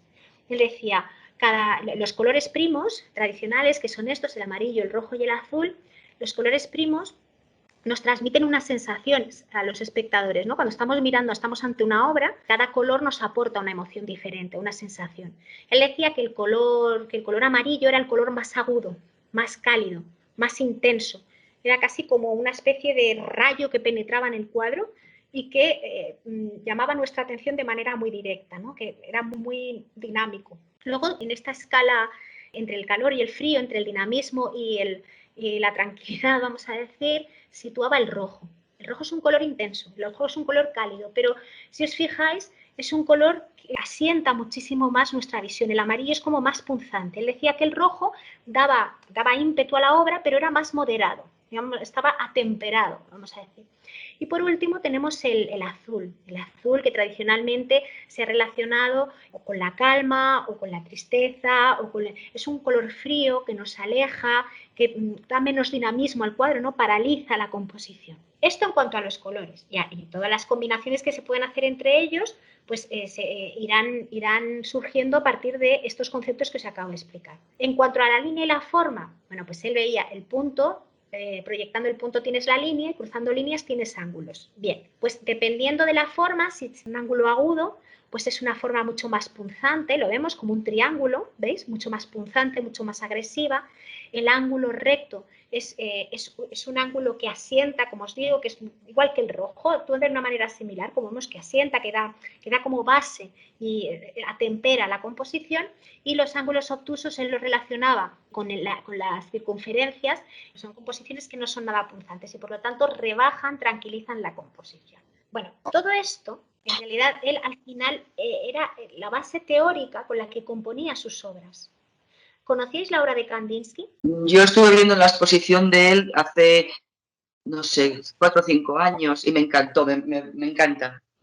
Es un poeta de la imagen, pero y además es lírico. A mí el tipo de abstracción a la que llega, porque luego vamos a ver en The Still que es una abstracción de tipo geométrico, aunque estas obras tienen muchos ángulos, la que estamos viendo ahora, pero si os pongo la otra es mucho más orgánico, ¿no? Es muy lírico en su abstracción, pero bueno, no sé si, no recuerdo si en la exposición hacían mucho hincapié sobre esto, sobre la teoría del color, me imagino que sí, porque es básico, pero creo que es importante recordarlo, porque a veces cuando nos enfrentamos a una obra de Kandinsky, tenemos la sensación de que ha puesto las cosas así. O sea, yo he tenido conversaciones, ¿no? De, oye, ¿por qué esto aquí? Bueno, todo esto es una composición que está muy pensada. Él ve, como habéis visto, él teoriza el poder de la línea horizontal, el poder de la línea diagonal. Por ejemplo, aquí fijaos que no es baladí que tengamos un ángulo agudo justo en el centro, apuntando hacia arriba, empujando la composición hacia arriba, que todo esté acompañado de líneas diagonales. Todas estas obras están muy bien compuestas, pero para eso ha tenido que haber un pensamiento, un planteamiento teórico detrás. ¿Queréis comentar algo? No sé si os gusta, si no os gusta, si estáis de acuerdo con los colores, lo que os he dicho. Mira, yo no sé de cuándo es la representación, por ejemplo, de la Trinidad, el triángulo, el rayo de luz amarillo y el ojo. Pero claro, me parece de las mayores abstracciones, incluyendo con el color. Claro, pero si es que al final son elementos básicos y de hecho ahora veréis que hay un teórico que va a influir muchísimo en el grupo artístico que comentamos hoy, que nos habla precisamente de eso. La geometría, los elementos geométricos en realidad son abstracciones que nosotros de algún modo traducimos, ¿no? A través de la gráfica. Pero son abstracciones perfectas, o sea, se pueden traducir perfectamente a fórmulas, ya lo sabéis, matemáticas. Y defendían que esos son conceptos abstractos que pasas a la gráfica, pero que son universales, que funcionan, que están ahí, que los hemos utilizado a lo largo de toda la historia del arte. Otra cosa es que alguien llega y dice, ojo, el rojo actúa de esta manera por esto, el amarillo. Claro, pensad que justo a mediados, creo que fue a mediados del 19, ya se había desarrollado la teoría del color. Ya se había visto que había colores primarios, que había colores secundarios, cómo funcionaban, por eso surge el puntillismo. Entonces, vamos analizando ya de manera concreta y de manera teórica todos los principios pictóricos que habíamos utilizado a lo largo de siglos y siglos. Ya los podemos utilizar de otra manera, ya entendemos por qué los utilizamos así. ¿Queréis comentar algo más sobre Kandinsky? No, tiene que ver con el movimiento del jinete azul, me parece, ¿no? Totalmente, es uno de los creadores y de hecho sí. El movimiento del jinete azul está muy, muy, muy relacionado con esta parte espiritual del arte, ¿no? Con esta parte teosófica y con esta apertura también del arte hacia otras temáticas, hacia otras maneras representativas, ¿no? Es un momento muy interesante porque es lo que os digo, nosotros hoy vamos a ver más de Still porque son los protagonistas, pero podríamos analizar diferentes movimientos artísticos que en lugares apartados o relativamente apartados, sobre todo en Europa, pero no solo, van indagando, van investigando sobre conceptos similares, como os decía, cada uno de una manera diferente y llegan a puntos de vista muy comunes, pero es que es lógico, es que somos hijos de nuestra época, entonces están surgiendo unas inquietudes, unas preguntas, que eso se va a reflejar en el arte, claro. Entonces, sí, el jinete azul, él es uno de los creadores y es, bueno, sí, en otra clase ya podríamos hablar porque es muy interesante. Bueno, todo esto que os he explicado en realidad es una manera de acercarnos, porque todo esto que os he explicado tiene muchísima influencia en el protagonista o en uno de los protagonistas de nuestra clase, que es este señor, Piet Mondrian. Piet Mondrian es un chico que nace en los Países Bajos, en Amersfoort, que es una ciudad que no es excesivamente grande. Él nace en una familia de tradición calvinista. Él siempre ha estado interesado por el arte, pero en principio su formación inicial, él no va a escuela de bellas artes, él se forma pues, en su ciudad y luego va a estar viviendo durante mucho tiempo, él va a ser profesor de dibujo en el cole y también se ganaba unas perrillas haciendo dibujos científicos. Claro, el inicio de su carrera, sus primeras influencias visuales van a ser influencias muy clásicas, también porque en esta época, lógicamente, que se estaba dando todo el cambio, los artistas, sus primeras influencias visuales siempre son las obras que estaban en museos, en colecciones, las obras pues, de siglos XVI, XVII, XVIII, esa es su fuente de inspiración y esa es su fuente de aprendizaje. Y así lo vemos en las obras que presenta en su primera exposición, que va a hacer en Utrecht en 1892, y va a presentar obras de este tipo. Estos son obras de juventud de Piet Mondrian, por el barroco de la zona de Flandes, ¿no? Pues al fin y al cabo son las obras las que podía acceder, y también porque al final una manera tradicional, eficaz y que en muchos casos se sigue dando de aprender técnica artística, de aprender composición, es copiar a los que han venido antes que tú, a los que han creado antes que tú. Y este chico, las obras sobre las que trabajaba y sobre las que aprendía, eran obras, pues como por ejemplo esta, ¿no? Obras, pues como os decía, del siglo XVII, del siglo XVIII, de su zona. Entonces, su influencia visual es una influencia muy potente, porque estamos hablando de obras muy buenas, pero no deja de ser más conservadora. ¿Cuándo cambia la cosa? Porque obviamente cambia mucho la cosa, ¿no? Si hemos visto el cuadro inicial que os he puesto como ejemplo en la portada de la clase, cuando empieza a desviarse de esta tradición más conservadora y empieza a redescubrir el arte y a buscar nuevos caminos. Bueno, con 18 años él se va a Ámsterdam y en Ámsterdam empieza a conocer a artistas jóvenes que están en contacto con lo que está pasando en Europa, empieza a visitar algún museo y de otro tipo de obras, ¿no? Y esa influencia, ese cambio de ciudad, ese cambio de amistades, ese abrirse a nuevas posibilidades, le va a hacer pasar de obras como esta a obras como esta. Si tuviéramos que relacionar esta pieza con un movimiento artístico cercano me refiero de finales del 19, ¿con qué lo relacionaríais? ¿Y por qué? Con los expresionistas, por ejemplo. Con los impresionistas, perdón. ¿Y por qué? Porque parece un poco como lo que pintan los impresionistas en el momento de la luz, busca los colores en una hora del día determinado, creo, no sé, me da la sensación. Sí, vas bien. Vamos a ver, en esta época él va a investigar muchísimo sobre el paisaje y vamos a empezar a ver tonos así muy agrisados, pero si os fijáis utiliza mucho morado. Veis que hay un gris azulado, morado. Esto lo toma de la investigación del color que realizan los impresionistas, pero hay más cositas. ¿Alguien más ve cosas que nos puedan poner en común esta obra de Mondrian con los impresionistas? ¿Perspectiva? Bueno, no, pero realmente lo heredan de la tradición pictórica. Quizá aquí más que la perspectiva es que fijaos que esta visión de la composición es muy fotográfica. La línea del horizonte está muy alta, le da muchísima importancia a este primer plano que le permite jugar con las texturas, ¿no? Con el reflejo. Vale, ¿qué más? Hay otro elemento. Vuelvo a la obra. ¿Qué diferencia veis? Por ejemplo, en cómo está hecho entre esta obra, que aunque la foto no tenga una super calidad, pero bueno, entre esta obra y esta. ¿Qué tipo de pincelada, por ejemplo? Las líneas ya son más difuminadas, no hace el contorno exacto, sino que ya va como tendiendo un poco a lo abstracto, no las líneas más difuminadas, menos claras. Está abocetada, un poco abocetada la imagen, ¿no? O sea, lo que vemos es que la pincelada está mucho más suelta. En el cuadro anterior, en el que hemos visto que realizó a finales del 19, en 1891, vemos que trabaja siguiendo la técnica tradicional a través de veladuras, pues centrándose muchísimo en la perfección de la imagen, ¿no? en el reflejo, siendo muy ilusionista, vamos a decir, de la manera conservadora, ¿no? Sin embargo, ¿la curvatura le da más profundidad?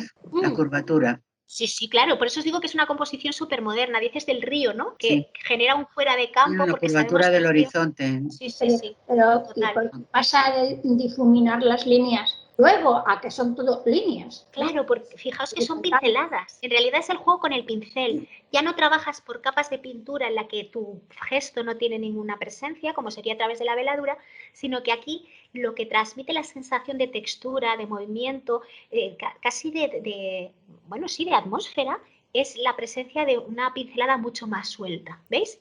Sobre todo se ve por esta zona.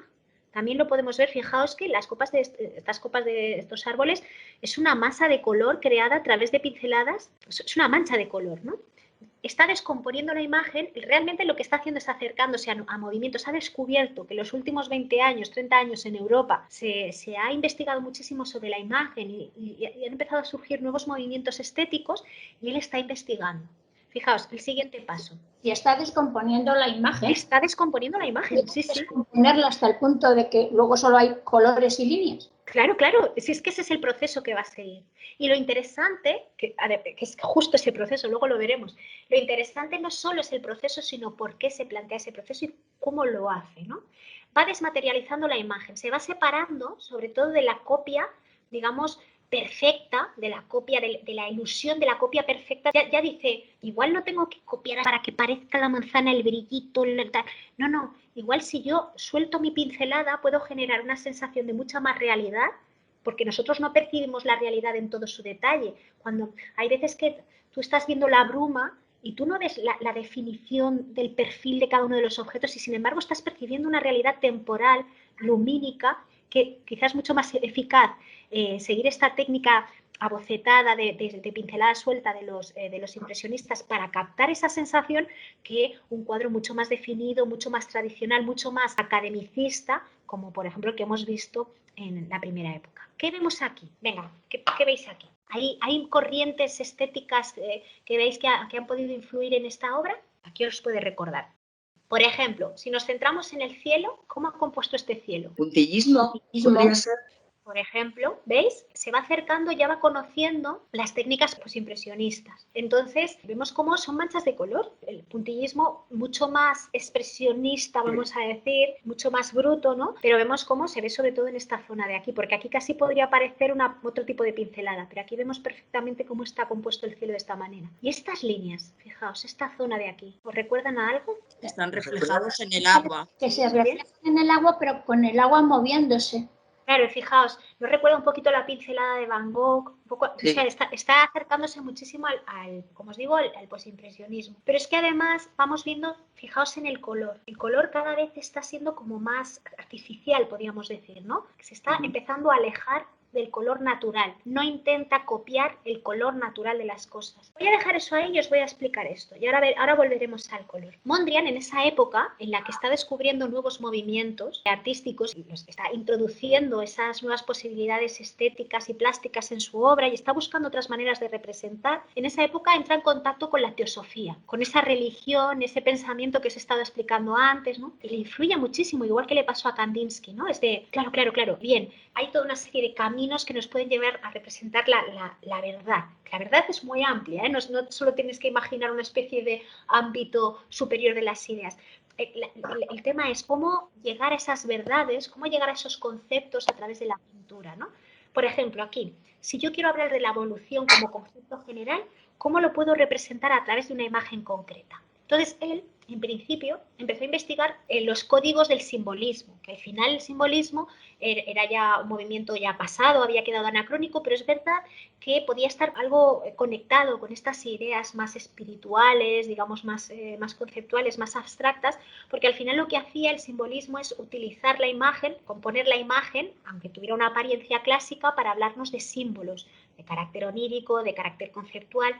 Entonces aquí lo vemos, ¿no? Dice, bueno, pues para representar la evolución, pues voy a utilizar algo que hacían mucho, ¿no? El cuerpo femenino, ¿no? Como encarnación de ese concepto, utilizar unos colores que parezcan oníricos, muy fríos, que parezca casi que estamos en una esfera no real. En fin, pero él se dio cuenta de que esto se quedaba corto. Al final, lo que estaba haciendo es, una vez más, utilizar códigos de representación ya antiguos, ¿no?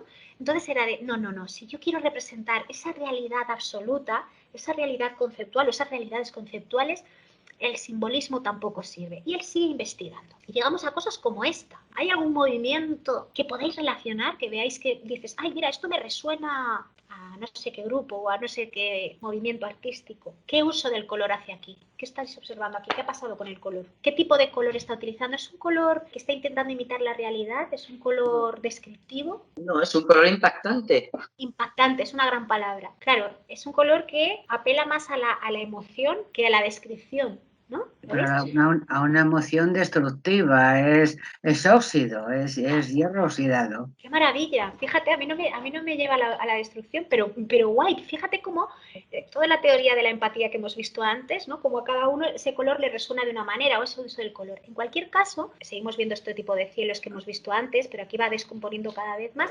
Pero fijaos cómo va conociendo nuevos movimientos, porque aquí podemos ver el reflejo incluso del fobismo. No sé si recordáis los fobistas. Un grupo artístico, fijaos, fobismo, viene de fieras, ¿vale? Fue la crítica que se les hizo cuando vieron la primera exposición fobista. Uno de los críticos que tuvo que comentar esas piezas que habían realizado este grupo nuevo de artistas, pues son unos fieras, pero de manera negativa. ¿Por qué? Porque estaban empezando a utilizar el color de una manera totalmente sorpresiva, que buscaba más la experiencia del color, la fuerza del color, ¿no? Él buscaba más el expresionismo a través del color que, como os digo, la imitación de la realidad. Y él, fijaos que está siguiendo ese camino, está desvinculando el color, digamos, propiamente real, ¿no? De los objetos que le están sirviendo como modelo, de lo que luego refleja en sus obras. Vamos a dejar que nos lo diga él. A ver, fijaos lo que dice. Decidí abandonar el color natural por el color puro porque intuitivamente comprendí que los colores de la naturaleza no podían ser reproducidos y debía encontrar otro camino para expresar su belleza. Bueno, a mí me parece súper honesto, no sé qué os parece. Es decir, claro, la naturaleza tiene unos colores. O sea, para empezar, cada uno percibe el color de una manera, que ahí entraríamos en todo un abanico eterno de posibilidades, pero luego depende de cómo le dé la luz, depende del lugar en el que yo me sitúe, depende de la capacidad que yo tenga para asimilar ese color y de reproducirlo. O sea, acercarme a una realidad absoluta con respecto a la representación del color es casi imposible. Entonces, ¿por qué tengo que intentar imitarlo y no puedo utilizarlos de otra manera, ¿no? Él lo dice, si no pueden ser reproducidos, bueno, pues voy a encontrar otro camino, voy a buscar otras maneras de utilizar el color para expresar belleza, o no, pero bueno, en cualquier caso para expresar. Este proceso, este camino, que ya lo hemos observado un poquito en las obras que hemos visto, fijaos a dónde le lleva. Dice, después de años de trabajo, mi obra, de manera inconsciente, empezó a desviarse más y más de los aspectos naturales de la realidad. Aunque aún se basaba en una imitación de la realidad, aún observaba un molino y hacía un molino, observaba una manzana y hacía una manzana, ¿no? Y copiaba una manzana, aunque aún estaba de algún modo limitado por esa copia, él poquito a poco iba desvinculándose, iba desviándose de la copia naturalista del objeto. Y lo hice de manera inconsciente, no era una búsqueda, era una búsqueda de cómo representar, pero se me fue dando cuenta que en sus representaciones cada vez había una distancia mayor entre cómo era el objeto y cómo lo representaba él. Bueno, claro, es que estaban pasando muchas cosas y entonces en Europa estaban cambiando tantas cosas que, bueno, él realiza un viaje a París y para empezar tiene la posibilidad de ver las obras más potentes de los movimientos que os acabo de comentar, el impresionismo, el fauvismo, el puntillismo, o sea, todas estas obras, visitando ciertas colecciones de arte y ciertos museos, los puede contemplar en París y esto le va a hacer evolucionar muchísimo y plantearse muchas cosas, pero el punto de inflexión va a llegar cuando tenga la posibilidad de visitar la galería de Kahnweiler, que era el marchante de arte, el galerista, que representaba a dos artistas jovencísimos que en aquella época habían creado un nuevo planteamiento visual, una nueva estructura de la imagen, que eran Braque y Picasso. Ya sabéis que ellos, de manera conjunta, construyeron lo que hoy en día conocemos como el movimiento cubista. Bueno, hoy en día y también entonces, que también el término también surgió igual que los FOBs, surgió por una crítica nefasta que les hizo un crítico de arte diciendo que hacían cubitos, ¿no? Como una cosa asquerosa. Pero en cualquier caso, el visitar aquella exposición, el ver ese nuevo recurso de la imagen, ese nuevo lenguaje, ¿qué habían hecho los cubistas? Eso le rompió la mente a Mondrian. Fijaos lo que dice, de pronto supe que solo los cubistas habían descubierto el buen camino y durante mucho tiempo sentí su influencia. Claro, es que los cubistas habían cambiado la concepción de la imagen y sobre todo la concepción de la verdad en la pintura. Vale, ¿qué es lo que habían hecho los cubistas y qué es lo que me interesa que entendamos o que recordemos de todo esto? ¿Os acordáis que os he empezado hablando de todos los cambios que había supuesto la revolución industrial, el desarrollo de carácter tecnológico? Y os he hablado de inventos como, por ejemplo, la fotografía o el cine, ¿no? Claro, la pintura se ve muy influida por el nacimiento de la fotografía, porque para empezar, si ya había un elemento técnico que te permitía captar la imagen de una manera automática y, bueno, voy a decir veraz, ¿vale? Aunque podíamos establecer también un debate sobre eso, pero de manera veraz, la pintura ya se podía desvincular de esa copia de la realidad. O sea que todo esto que os estoy hablando también viene relacionado con el hecho de que la pintura ya no tiene por qué copiar. Ya hay otra técnica que está creada para eso y que por lo tanto la pintura puede trabajar en otros campos, ¿no? Puede empezar a experimentar en otros campos. Bien, pero es que no solo surgió la fotografía, de repente también llega un nuevo invento que es el cine.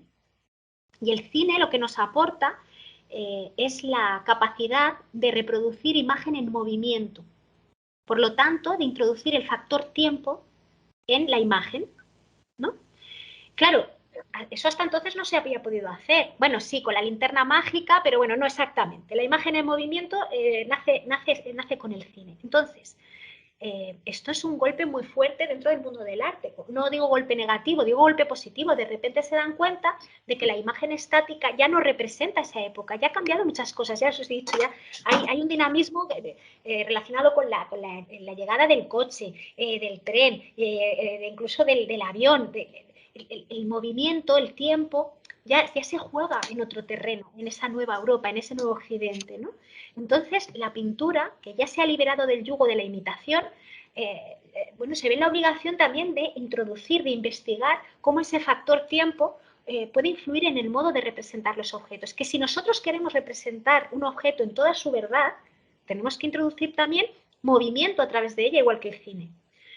Y esto me diréis, ¿y qué tiene que ver esto con los cubistas? Bueno, pues aquí entra en juego esta tetera que me regaló una amiga muy querida, ¿vale? Y que la vamos a utilizar de excusa para hablar de esta introducción del movimiento de diferentes puntos de vista en la obra cubista. Hasta entonces, hasta la llegada del siglo XX y del nacimiento del concepto cubista, cuando los artistas intentaban representar un objeto, una imagen, copiar lo que estaban viendo o representar lo que estaban viendo en la realidad, claro, recordemos que la pintura se desarrolla sobre una superficie bidimensional, sobre una superficie plana. Ellos lo que hacían era, observaban el objeto desde un punto de vista, en vuestro caso vosotras estáis viendo este punto de vista de la tetera, ¿no? Este perfil de la tetera, y lo copiaban, lo representaban, intentando ser lo más cercanos a la realidad posible, intentando imitarlo de una manera fehaciente, de una manera, digamos, naturalista, ¿vale? Claro, pero cuando llega la imagen en movimiento, cuando nos planteamos que nosotros no vivimos la vida de una manera estática, que nosotros como espectadores no estamos siempre igual, no estamos viendo las cosas siempre desde el mismo punto de vista, nos planteamos que si solo representamos esta zona de aquí, no estamos representando toda la tetera, porque la tetera es un objeto volumétrico, ¿no? Y que dependiendo del punto de vista desde el que la mires es de una manera o de otra. Por ejemplo, vosotros estáis viendo la tetera desde aquí. Yo la estoy viendo en diagonal. Yo tengo una perspectiva diferente de la tetera. La tetera es esto. La tetera es esto. Si os la pongo de frente, fijaos como si la tuviéramos que dibujar sería diferente. O desde aquí. Esto también es la tetera, ¿no? Bueno, aquí es que se me cae la tapa. Esto también es la tetera, ¿no? Y para dibujarlo sería totalmente diferente. El interior. De repente esto también forma parte de la esencia de la tetera. Si la quiero dibujar toda o la quiero representar toda, también tendré que representar esto. Eso es lo que se plantean los cubistas.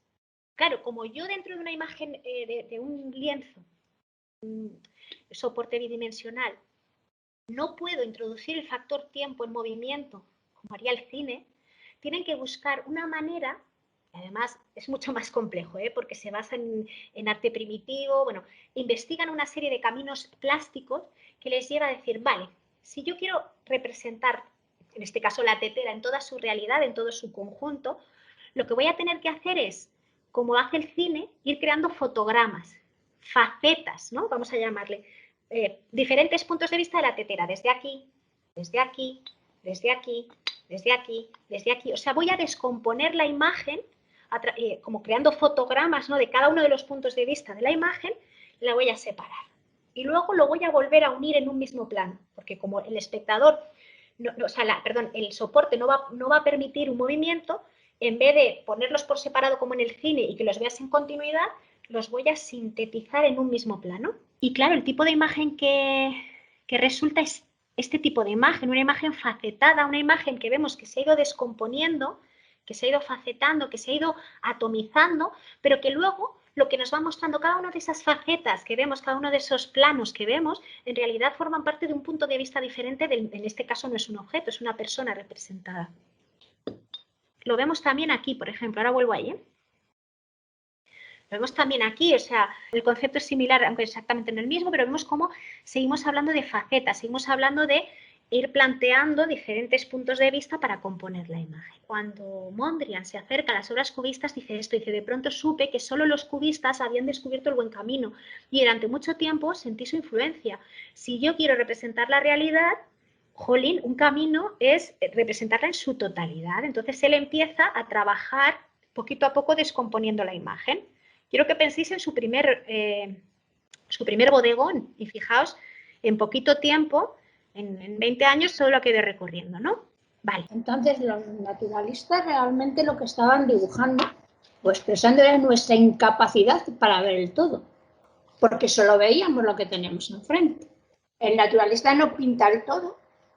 Es una abstracción. En ese momento. Lo que están haciendo es pintar la parte por el todo, en realidad. O sea, claro. Nosotros seguimos, fíjate, nos cuesta mucho ver lo abstracto, ver lo que quiere expresar, y en cambio en lo otro será, bueno, pues la educación que hemos tenido, pero sí, en esa mínima parte, sí somos capaces de ver el todo. Claro, aquí son varias cosas. Nosotros la abstracción nos cuesta porque la abstracción suele ser un tipo de representación intelectual. No solo interviene el hecho de mirar e identificar, sino que tú tienes que ir un poquito más. A veces no tiene por qué ser, es que me he quedado un poco callada porque a veces la abstracción te puede hablar también desde la emoción. Sí, a veces. Pero también porque es un poco subjetivo. Hay un porcentaje subjetivo importante. Pero fíjate, hay un porcentaje subjetivo en el cómo te influye a ti, no en el cómo está compuesto, ¿eh? No, en que para mí es como un lenguaje. Cada uno tiene un lenguaje, puedes o no entenderlo. Claro, total. Y esto pasa en la literatura y pasa, sí. Claro. Sí. Pero fijaos, esto, mira, me parece muy bien lo que acaba de aportar también. O sea, las dos cosas, ¿eh? A ver, para responderos a las dos a la vez. Es un lenguaje, y es un lenguaje que para entenderlo es un lenguaje más complejo porque, como os digo, no simplemente hace una descripción de algo que ya conocemos. Te hable desde el intelecto, te hable desde la emoción, te hable desde donde te hable, es otro tipo de lenguaje que si no conoces los códigos, te puede costar comprender. O sea que realmente está muy bien lo que ha dicho Pilar. ¿Por qué nos resulta más fácil asimilar una obra realizada en el siglo XVII que una obra realizada en el XX cuando una es figurativa y la otra es abstracta? Bueno, porque básicamente, primero porque es descriptiva, suele ser descriptiva del XVII, y luego que son siglos y siglos y siglos de codificación de la imagen de una manera similar. Una vez más, haciendo alusión a lo que dice Pilar. El lenguaje que se ha utilizado desde la antigüedad clásica hasta el siglo XIX ha ido evolucionando, pero la base siempre es la misma. Lo que sucede en el siglo XX es que rompemos esa base, se rompen las estructuras y se dice borrón y cuenta nueva. Claro, eso cuesta, porque como os digo, hay que conocer, y por eso esta clase la hemos preparado así, porque hay que conocer de dónde vienen las cosas para entender por qué estos nuevos lenguajes se plantean de la manera en que se plantean, ¿no? Y volviendo a lo que decía Herminia, decía, claro, esa abstracción también lo que hacen los pintores que se basan, vamos a hablar si queréis de la ventana ilusionista renacentista, ¿no? En ese momento en el que surge, que también es un momento de conceptualización de la imagen, o sea, que tienen más puntos en común de los que pensamos con el principio del siglo XX, pero en ese momento en el que se dice, venga, hay que crear una pintura que parezca que se asemeje, ya huimos de la abstracción o de la conceptualización más abstracta medieval, y ahora queremos representar una pintura que desde la razón reinterprete de manera, vamos a decir, naturalista la realidad, me acerque a la realidad a través de la copia. Y para eso tengo que crear unas herramientas que engañen al espectador, que le hagan pensar que en un muro yo creo una pintura y en vez de ver el espectador ver un muro cerrado, un muro, una superficie plana, esa persona piense que hay un paisaje, que hay una puerta que se abre y que dentro hay personajes, ¿no? Eso es una abstracción, es que tiene toda la razón Herminia, es una abstracción muy compleja, basada también en las leyes de la geometría y la matemática, pero es una abstracción que a nosotros nos resulta más fácil de asimilar porque está imitando la realidad, no la está descomponiendo. Y es una abstracción, además, tramposa, porque además de ser tramposa porque te está creando una imagen ilusionista que no existe, que solo la ves porque se ha compuesto de una manera visual para que tú tengas la sensación de que eso está ahí. Además de eso es tramposa porque te está representando un solo punto de vista. Y solo desde un punto de vista concreto tú podrías percibir esa realidad igual, de la misma manera, con las mismas connotaciones que el artista que la ha pintado. Pero sabemos lo que es porque representa una parte concreta del objeto. Probablemente si representara otra vista desde arriba o desde abajo, no sabríamos que era una tetera. Por eso, tienes toda la razón, por eso ahí está la trampa. Ahí está la trampa y es una trampa que juega con el conectar contigo y por eso ha funcionado también durante tantos siglos. La codificación de la imagen, siempre os lo digo, nunca es casual, no es de, pues lo voy a hacer así. ¿Por qué en las monedas a la gente se la retrata de perfil? Para dar más información. La imagen siempre está codificada. Entonces, si yo solo puedo mostrar un punto de vista, naturalmente que os voy a mostrar el perfil de la tetera. Porque si yo te muestro el culete, como tú dices, voy a tener muchísimo más problema a la hora de identificarla.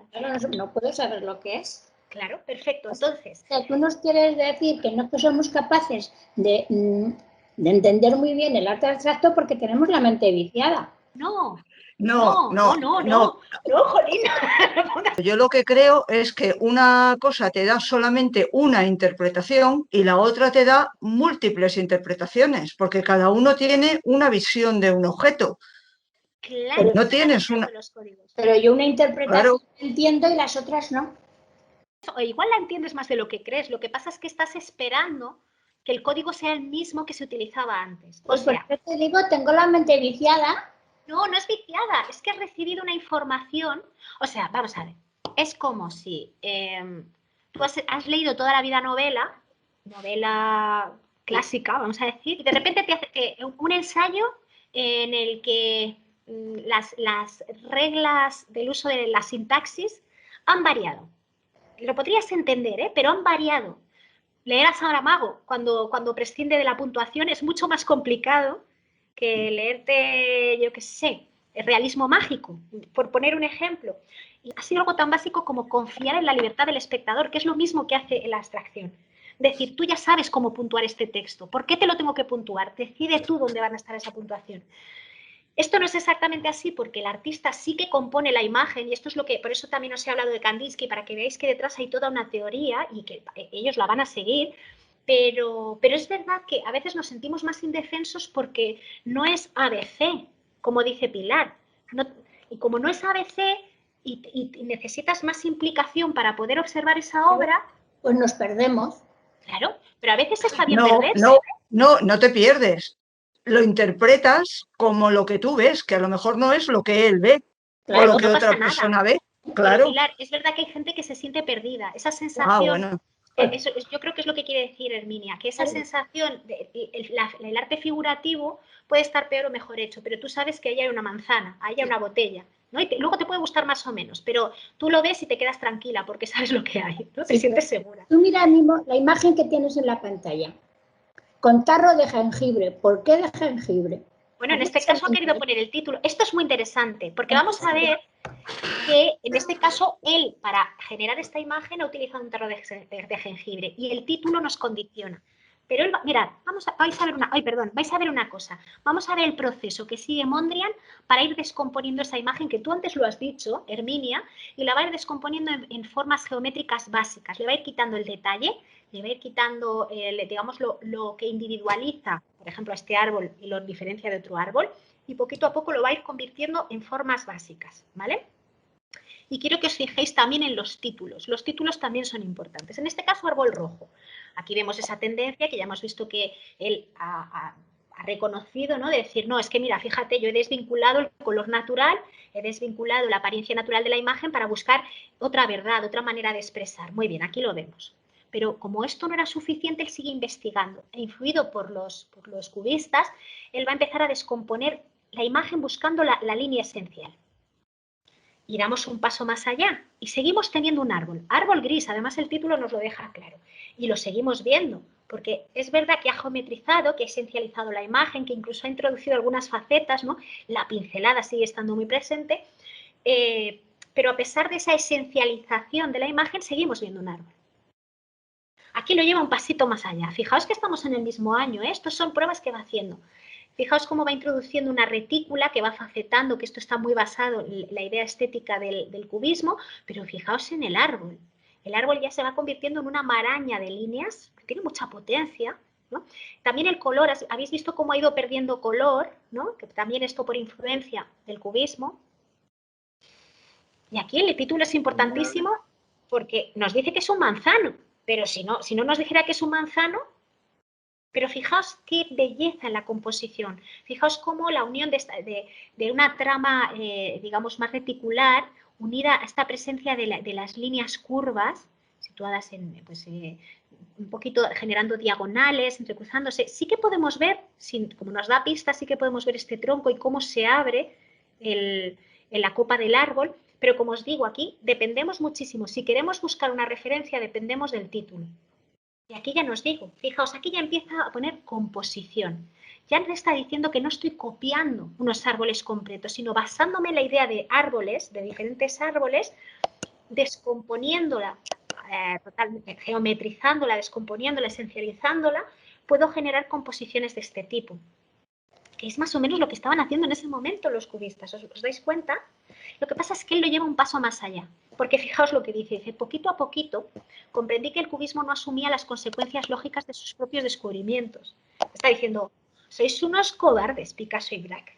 Nos decís que para entender la realidad de toda la imagen, para poder observar el objeto en toda su totalidad, tenemos que descomponerlo, tenemos que facetarlo, luego tenemos que sintetizarlo y nos decís, si no ves la imagen de manera, digamos, como una copia perfecta, no pasa nada, porque yo te estoy transmitiendo la idea de la imagen. Pero él dice, pero es que realmente, si queremos esencializar, no la idea de la copia, sino la idea de la pintura, si quiero llegar a descubrir esa idea, a ser más coherente con el espectador y a hablar de la pintura desde la pintura, pues igual tengo que desvincularme totalmente de la realidad. Tengo que dejar de copiar y tengo que hablar de pintura desde lo plástico, ¿no? Entonces llega a composiciones de este tipo y fijaos que ya le llama composición.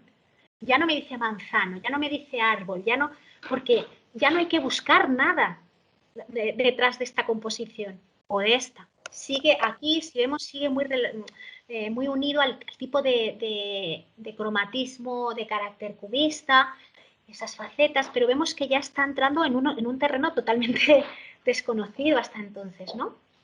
Entonces ya vemos que se ha desligado totalmente de la referencia, ya no es un arte referencial, ahora es un arte autorreferencial, te habla de la pintura desde la pintura y te deja muy claro que ya no está intentando crear una ilusión de profundidad, ya te está hablando de tú a tú, te dice, oye, yo trabajo sobre una superficie bidimensional, soy pintor, pinto sobre una superficie. Y no te estoy intentando, porque eso ya lo hace la fotografía, no quiero que aquí veas un campo o veas un manzano, porque si quieres ver un manzano, pues te coges una fotografía. Yo lo que te quiero hablar es de pintura.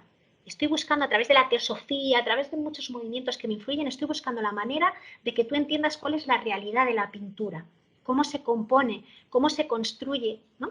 Entonces, empieza a encontrar un camino que da vértigo, porque de repente es dejar de representar tal y como se había hecho durante siglos.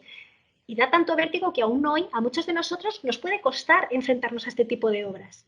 Imaginad si las tienes que crear. Puede ser que entonces lo que esté representando es lo que yo siento cuando veo eso, que es como un laberinto, como perdido. Bueno, no es que esté representando eso, pero está muy guay que tú ante esta imagen Eso te digo, tengas esa lectura. representa una sensación, pero la sensación de él no la sé. La mía será que estoy un poco perdida, como en un laberinto. Claro, pero fíjate, precisamente porque hemos perdido la referencia, aquí lo interesante es lo que sientes tú, que eso es genial, es muy guay que veas esa imagen, ya lo hemos visto a través de la teoría de empatía, vemos que la pintura tiene esa capacidad, pero luego lo interesante es ver que como ya no hay una referencia, el hecho de que, ¿qué quiere representar? Es que igual no quiere representar nada más que observes la composición, cómo juegan los colores, qué importancia tiene la pincelada, o sea, el dejar patente cómo funciona la pincelada, o el jugar con colores planos, el cómo interactúan los diferentes planos. Independientemente de que el espectador sienta o no alguna sensación. A veces juegan, más que con sensaciones, porque, por ejemplo, Kandinsky sí que ya hemos visto que esas son sus normas del juego, ¿no? Vamos a ver que los neoplasticistas te hablan más desde la composición, te hablan más desde el equilibrio de la imagen. Te dicen, te voy a hablar, o sea, igual que hablábamos antes de la literatura y de la sintaxis, si, por ejemplo, Kandinsky te querría crear un poema, ¿no? Te querría llegar a través de las emociones, ellos te crearían una frase perfecta para que veas cómo funciona la sintaxis. Ellos te dirían, la sintaxis funciona así. Entonces ellos te dicen, la pintura funciona así, el mundo funciona así. Y a partir de ahí ya reconstruimos nuestra manera de entender el arte, ¿no? Pero primero hemos tenido que desvincularnos de un tipo de sintaxis que hasta ahora era engañosa, porque nos quería transmitir, lo que hacía era describirnos otras maneras de ver el mundo. ¿Sí? Vale. Bueno, este proceso no lo sigues solo, ¿eh? Me encanta que hagáis estas preguntas, de verdad me lo paso pipa. Este proceso no lo sigues solo. Bueno, realmente hay una parte que sí, cuando empieza a seguir todo este proceso de descubrimiento y de descomposición de la imagen, él está lo suyo. Pero resulta que, paralelamente, en otro lugar de los Países Bajos, en Utrecht, tenemos a este señor, a Van Doesburg, que era otro chico que también sigue, bueno, él es autodidacta, él se dedica sobre todo a la escritura, a la teoría del arte, es crítico de arte y en sus ratos libres pinta, ¿vale? Le encanta el arte, pero él no ha recibido una formación, digamos, oficial, formal. Y esto le va a dar mucha libertad de pensamiento también. Claro, este chico, una de las cosas muy guays es que estaba teniendo se estaba rompiendo la cabeza del mismo modo que le pasaba a Mondrian, ¿no? Estaba pensando en lo mismo, cómo hacerlo, dónde tenemos que llegar. Estamos viviendo una nueva etapa histórica, necesitamos un arte que refleje esta nueva etapa histórica. ¿Qué tenemos que hacer? Van Doesburg decide que ya que están varios artistas indagando sobre lo mismo por separado, dice, ¿por qué no me pongo en contacto con estos artistas y vemos si juntos podemos llegar a una conclusión común? Entonces se pone en contacto. Bueno, esto es también para que veáis cómo él sigue un proceso también, ¿vale? Pero a mí lo que me interesa, él también lee lo espiritual en el arte, se plantea las mismas cosas, en fin. Esto es lo que quiero que veáis. Él se pone en contacto con Mondrian, que es este, ¿vale? Y se ponen a hablar y ponen en común pues sus planteamientos, sus dudas, y se dan cuenta de que están trabajando en lo mismo, de manera paralela, y que trabajando juntos se llevan muy bien, trabajando mano a mano funcionan muy bien, se combinan muy bien, entonces deciden empezar a trabajar juntos. Y no lo hacen solos, crean un grupo que se llama The Style, ¿vale? Que quiere decir el estilo, pero no el estilo de yo me he visto estilo pop, o yo, no, el estilo como la suma de todas las características plásticas, ¿no? de todos los elementos plásticos que conforman al final una plástica concreta, un estilo concreto, un nuevo lenguaje concreto, ¿no? Por eso el estilo. Pero bueno, en cualquier caso, ellos forman este grupo de artistas que están buscando una nueva manera de representar, que están buscando una nueva imagen, un nuevo código visual para una nueva época. Pero no van a estar solos, Mondrian y Van Doesburg. Se van a unir a ellos otros artistas, como por ejemplo estos pintores, Van der Leck, Husserl, los arquitectos Rippel, Van Hoff, perdón. Van a ser un grupo en principio reducido de artistas, sobre todo en los Países Bajos, porque este es un movimiento que surge en Holanda, pero luego se va a extender, o sea, va a haber más gente que se una. Y todos juntos cada uno planteándose dudas similares, como os digo, y cada uno desde su campo de acción, van a llegar a una conclusión conjunta, van a crear un nuevo movimiento, son conscientes de que están creando un nuevo movimiento artístico que busca una nueva práctica, un nuevo lenguaje plástico que ellos van a denominar neoplasticismo. Y fijaos qué interesante, el propio nombre ya es una declaración de intenciones. Neo, nuevo, plasticismo, pues todas estas normas, este llevar a la pintura, ¿no? el lenguaje pictórico, vamos a decir, un nuevo lenguaje pictórico. Ostras, ya te están diciendo que quieren cortar con lo anterior y quieren empezar de cero, ¿no? Y ellos lo que defienden es precisamente esto, un proceso de abstracción progresiva que ya lo hemos visto, como lo ha seguido Mondrian, pero que muchos de ellos han seguido un proceso similar, en el cual las formas se irán reduciendo a líneas rectas horizontales y verticales, ahora os diré por qué, y solo se pueden utilizar una serie de colores. Los 3 colores primarios tradicionales, el rojo, el amarillo y el azul, como hemos visto en Kandinsky, y luego los colores negro, blanco y gris. Solo con líneas rectas horizontales, verticales y con estos colores, solo con eso van a jugar, van a componer sus obras los neoplasticistas. No pueden utilizar nada más. ¿Por qué? Bueno, estos artistas están muy relacionados con este matemático, filósofo que pertenecía al movimiento teosofista, que era Schoenmakers. No sé si se pronuncia así, disculpadme si no es así, pero bueno, este señor, ¿no? Él, en esta concepción que os hablaba antes de este mundo de las ideas perfectas, ¿no? Esta esfera de las realidades absolutas, que es muy discutible, pero bueno, filosóficamente podemos concederle que existe. Él dice, hay una serie de ideas, de conceptos que son universales, que compartimos todos, que son las formas geométricas, que más allá de la realidad física, que más allá de la realidad local de cada uno, esas formas geométricas existen desde lo teórico, a través de la geometría y de la matemática, y nosotros podemos representarlas, como hemos dicho antes, a través de lo gráfico, ¿no?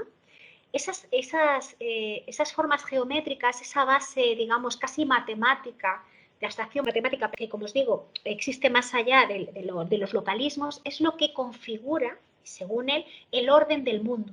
El universo, según él, si lo esencializamos, igual que hacen los pintores, hemos visto los pintores como Mondrian, si vamos quitando, si vamos depurando nuestra idea del mundo, el que conforma el mundo, llegaríamos a una conclusión abstracta, súper filosófica, en la que el mundo está conformado, según él, de la siguiente manera. Recordemos que es teosofista, por lo tanto mezcla matemática, filosofía y también espiritualidad, ¿eh?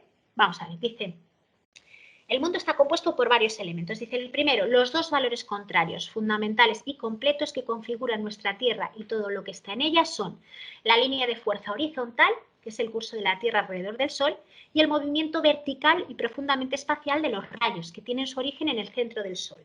Muy bien, él ya demarca, y de hecho esto cuando leí esto a mí me recordó a estas imágenes que se pusieron muy de moda en los 80, cuando quisimos representar ese nuevo mundo que se estaba abriendo, que parecía algo desconocido pero muy atractivo, que era el mundo virtual, ¿no? El interior de los ordenadores, el mundo virtual, siempre lo representábamos con una retícula, líneas horizontales y líneas verticales. Pero es que los códigos para representar, para poder realizar una imagen, tradicionalmente también se han basado en una retícula, líneas horizontales y líneas verticales. Es casi lógico que esta persona, que este filósofo matemático, se base en la retícula para hablarnos de la composición del mundo.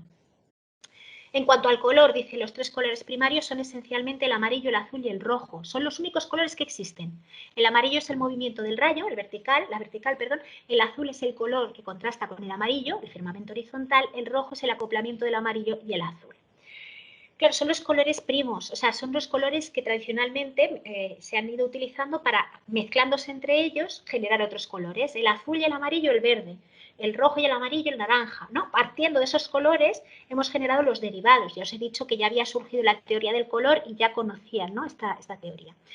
Estos artistas, recordemos que también eran cercanos, como os digo, a la teoría teosófica, se ven muy influidos por las ideas también de este señor, de Schoenmakers, y se hacen esa pregunta que os he hecho antes, ¿no? que os he dicho que los artistas influidos por la teosofía se estaban haciendo cómo presentar a través del arte lo real y no solo lo aparentemente cierto. O sea, dejar de copiar, dejar de imitar, dejar de representar para presentar, ¿vale? Entonces, ellos llegan a la conclusión de que tienen que jugar con los elementos que ha defendido este señor, efectivamente. Si el mundo, si el universo, si esencializando totalmente nuestra realidad, llegamos a estos elementos, línea vertical, línea horizontal y los colores primos más el blanco y el negro y el gris, entonces tenemos que componer a través de estos elementos. Entonces, todo esto que os estoy explicando, este grupo de artistas lo va a plasmar, lo va a difundir a través de una revista que va a llevar el mismo nombre que el grupo, de Steel, ¿vale? Entonces, esta revista se empieza a publicar en 1917, en octubre de 1917, recordad la Revolución Rusa, es que estaban pasando muchas cosas en Europa. Total, en esta revista, ya en este primer número, no solo van a mostrar obras neoplasticistas, no solo van a difundir su obra para darse a conocer a otros artistas y al público, sino que van a publicar el manifiesto. Y aquí os pregunto, ¿qué es un manifiesto? Pues las normas, digamos, no las normas, no. Las ideas de una filosofía, por ejemplo, ¿no? O algo así. Sí, como una declaración de intenciones, ¿no? Como los mandamientos, vamos a decir. Sí, O sea, eso es. es una especie, sí, las normas está bien dicho. Fijaos, en todos estos grupos vanguardistas que surgen entre finales del 19 y principios del 20, casi todos tienen su manifiesto. ¿Por qué? Porque como todos estaban rompiendo las normas que hasta entonces habían regido el arte, ellos tenían que plantear nuevas normas de juego. O sea, tenían que decir, hasta ahora se ha hecho así, pero nosotros queremos hacerlo de otra manera. ¿Cómo lo vamos a hacer? ¿Qué queremos conseguir?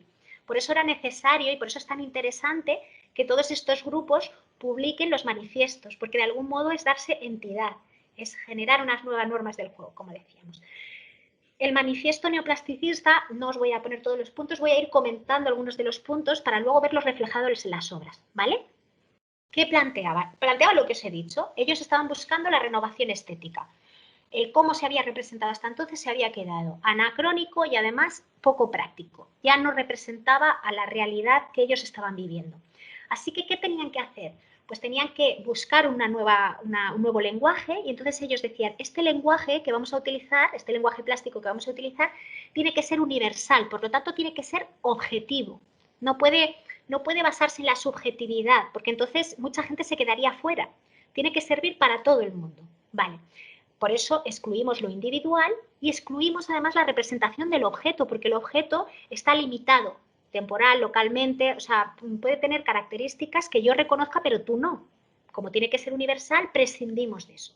Se elimina lo superfluo, se deja solo lo elemental, solo lo esencial, y vamos depurando las formas, hasta llegar a esto que os he comentado, las líneas, los planos, siempre desde la razón. Recordemos que estamos en el año 17, estamos en plena Primera Guerra Mundial y por tanto estamos en un momento en el que, pues de algún modo la sensación es que ha triunfado el caos, la sinrazón. Entonces es lógico que surjan movimientos artísticos que defiendan todo lo contrario, para enfrentarte a esa realidad destructiva, caótica.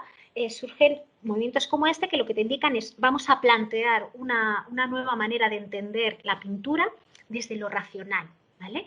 Y para eso vamos a trabajar con líneas rectas, que pueden ser verticales, que pueden ser horizontales, que pueden formar ángulos rectos, ¿vale?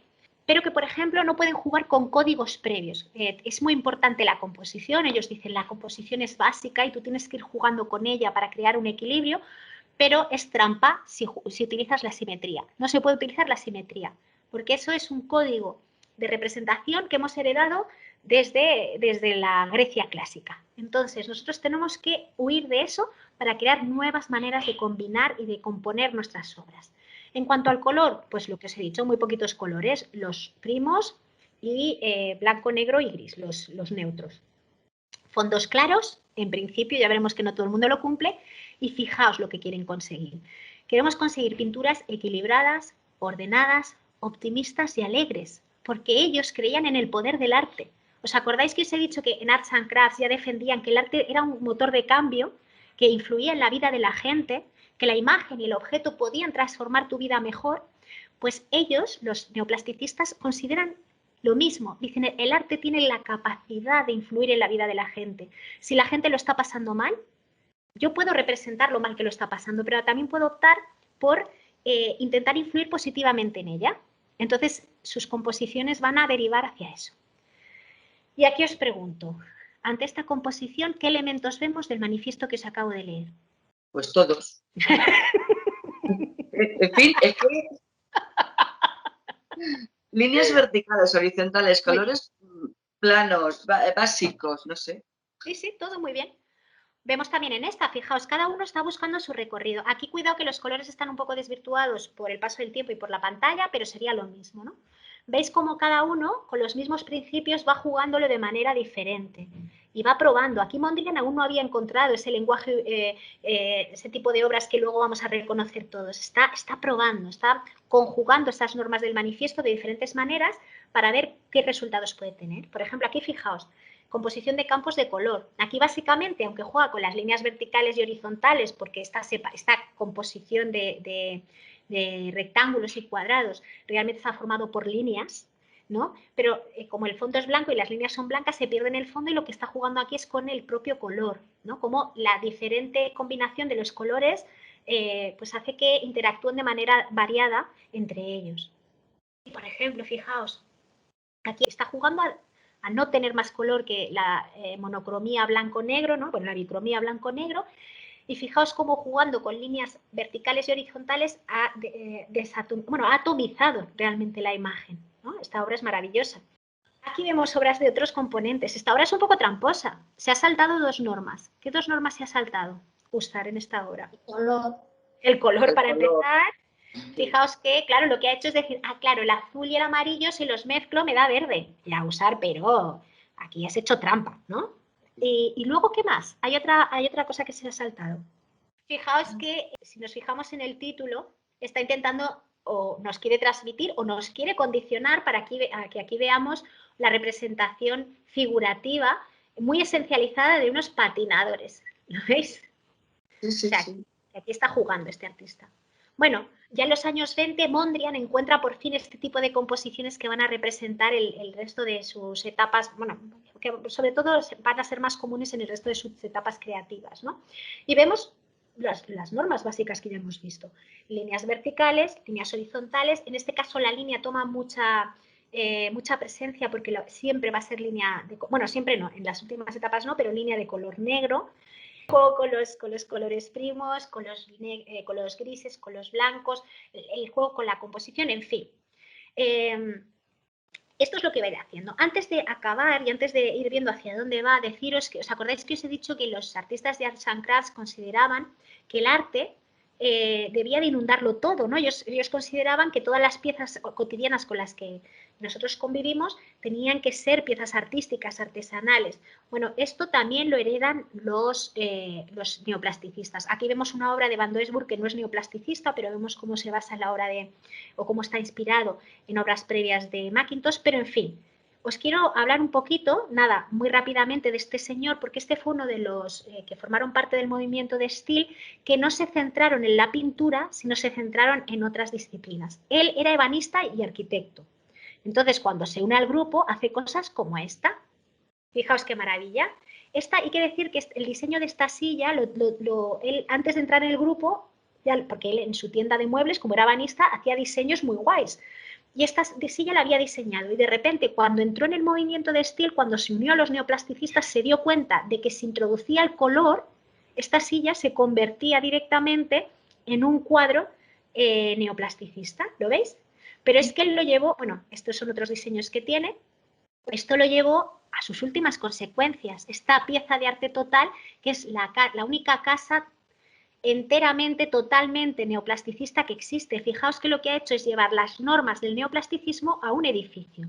Fijaos, tenemos los colores primos, el blanco, el negro, la línea vertical, la línea horizontal, el juego con la composición. Fijaos qué maravilla, ¿vale? O sea que realmente, sí que voy a dejar esta cita, realmente este espíritu de arte total, de ver que la no diferenciación de las artes mayores y de las artes menores, ¿no? Lo mismo que hemos visto en Arts and Crafts lo vemos aquí, porque al final, como el arte sí que tenía un valor transformador y esa capacidad transformadora, al final el llevarla a la vida cotidiana, el introducir el neoplasticismo en nuestra vida cotidiana, ayudaría a que la gente tuviese una mejor vida, pudiese disfrutar, vivir de otra manera. Y fijaos, dice aquí, Otro de los artistas pertenecientes al grupo dice esto, dice, si el arquitecto busca ansiosamente con la vista al pintor, que trae la figura que se necesitaba, de igual manera el pintor está pendiente del arquitecto, que aporta las condiciones apropiadas que permiten desembocar en una creación unitaria compartida. Aquí vemos que el trabajo tiene que ser comunitario, como decían en Arts and Crafts, colectivo, que para crear una obra de arte total es igual de necesaria, aunque sea muy importante la arquitectura, que la pintura, que el diseño de muebles y que tienen que trabajar todos en colaboración. Y con esto voy a acabar porque os voy a decir cuándo se disuelve por lo menos la colaboración entre Mondrian y De Stijl, ¿vale? Luego la obra de Mondrian seguirá, pero como la exposición sobre todo se centra en esta etapa, lo vamos a dejar en lo que os voy a explicar ahora. En los años 20, Mondrian se va a vivir a París, sigue trabajando en este tipo de composiciones, cada vez tiene más presencia el blanco en su obra, fijaos esta que chula, que sencilla. Algunas veces vuelve a incorporar más, pero bueno, fijaos que va variando, va evolucionando, pero sigue el mismo tipo de composiciones. ¿Qué pasa? Que igual que le evoluciona, también lo va a hacer Van Doesburg. Van Doesburg le van a contratar como profe en la Bauhaus. Y como va a estar en contacto con otras grandes mentes del arte de la primera mitad del siglo XX, grandes impulsores de cambio en el arte del siglo XX, pues él va a intentar buscar nuevas maneras expresivas. Entonces, se reúne con Mondrian y le dice, oye, bueno, no sé si se reúne o lo hablan, pero bueno, en cualquier caso, lo hablan y le dice, yo creo que tenemos que llevar un pasito más allá el neoplasticismo. Y creo que, bueno, ya hemos estado, fijaos, empieza en el 17 y os estoy hablando de algo que pasa en el 24, ya llevan más de 10 años dándole, bueno, no más, pero bueno, dándole vueltas a lo mismo. Y él dice, yo creo, me gustaría hacer un cambio y es insertar la línea diagonal. Acordaos que solo se ponían verticales y horizontales. La línea diagonal dentro de las obras neoplasticistas. Bueno, eso fue un conflicto tremendo. Un conflicto a nivel teórico. Pero recordad que este movimiento es teórica pura, aunque luego lo lleven a la plástica, ¿no? Esto supuso la ruptura entre ellos, porque Mondrian era muy suyo y él decía, pues no me parece bien. Ya hemos dicho, hay unas normas que hay que cumplir y además están basadas en la teoría de cómo se conforma, cuáles son los elementos básicos del universo. Entonces, si nosotros nos saltamos eso, nos estamos saltando toda la teoría neoplasticista. Así que a partir del año 25, Van Doesburg se fue por un lado y siguieron los neoplasticistas y Mondrian decidió dejar el grupo y seguir por su cuenta, porque se había desvirtuado y él ya no estaba de acuerdo. Ahora sí, era un pillo, y con esto ya acabamos, deciros que él dijo, vale, no se puede introducir la diagonal y por eso me voy, porque sois unos traidores, pero yo voy a hacer un guiñito, porque fijaos, aquí lo que hace es, él solo crea líneas verticales y horizontales, pero ha introducido la diagonal a través de... Claro, la composición en rombo ha girado el lienzo, o sea, realmente... Simplemente deciros que si ha llegado a nosotros Mondrian es también porque su estética, sus composiciones funcionan muy bien. Y fijaos, Yves Saint Laurent en el 65 bueno, hizo esta pieza icónica que es el vestido Mondrian.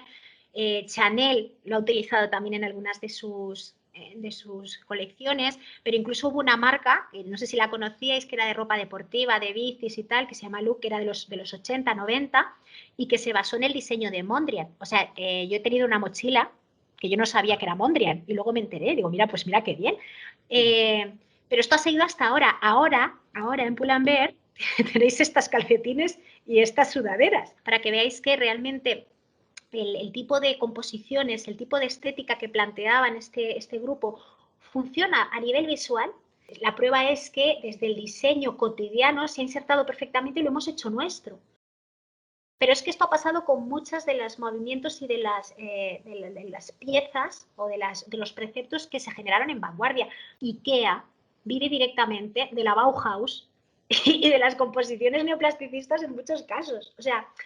Lo que pasa es que, claro, como estos movimientos, al final de lo que nos están hablando también es de un ámbito intelectual, a veces nos cuesta, decimos, ay, pero ¿por qué hicieron esto? ¿Por qué? Pero tenemos que ver que muchas veces nos hablan de tú a tú. Si nos dejamos de plantear ciertas cosas, nos están hablando de tú a tú. Hasta luego. Adiós. Bye.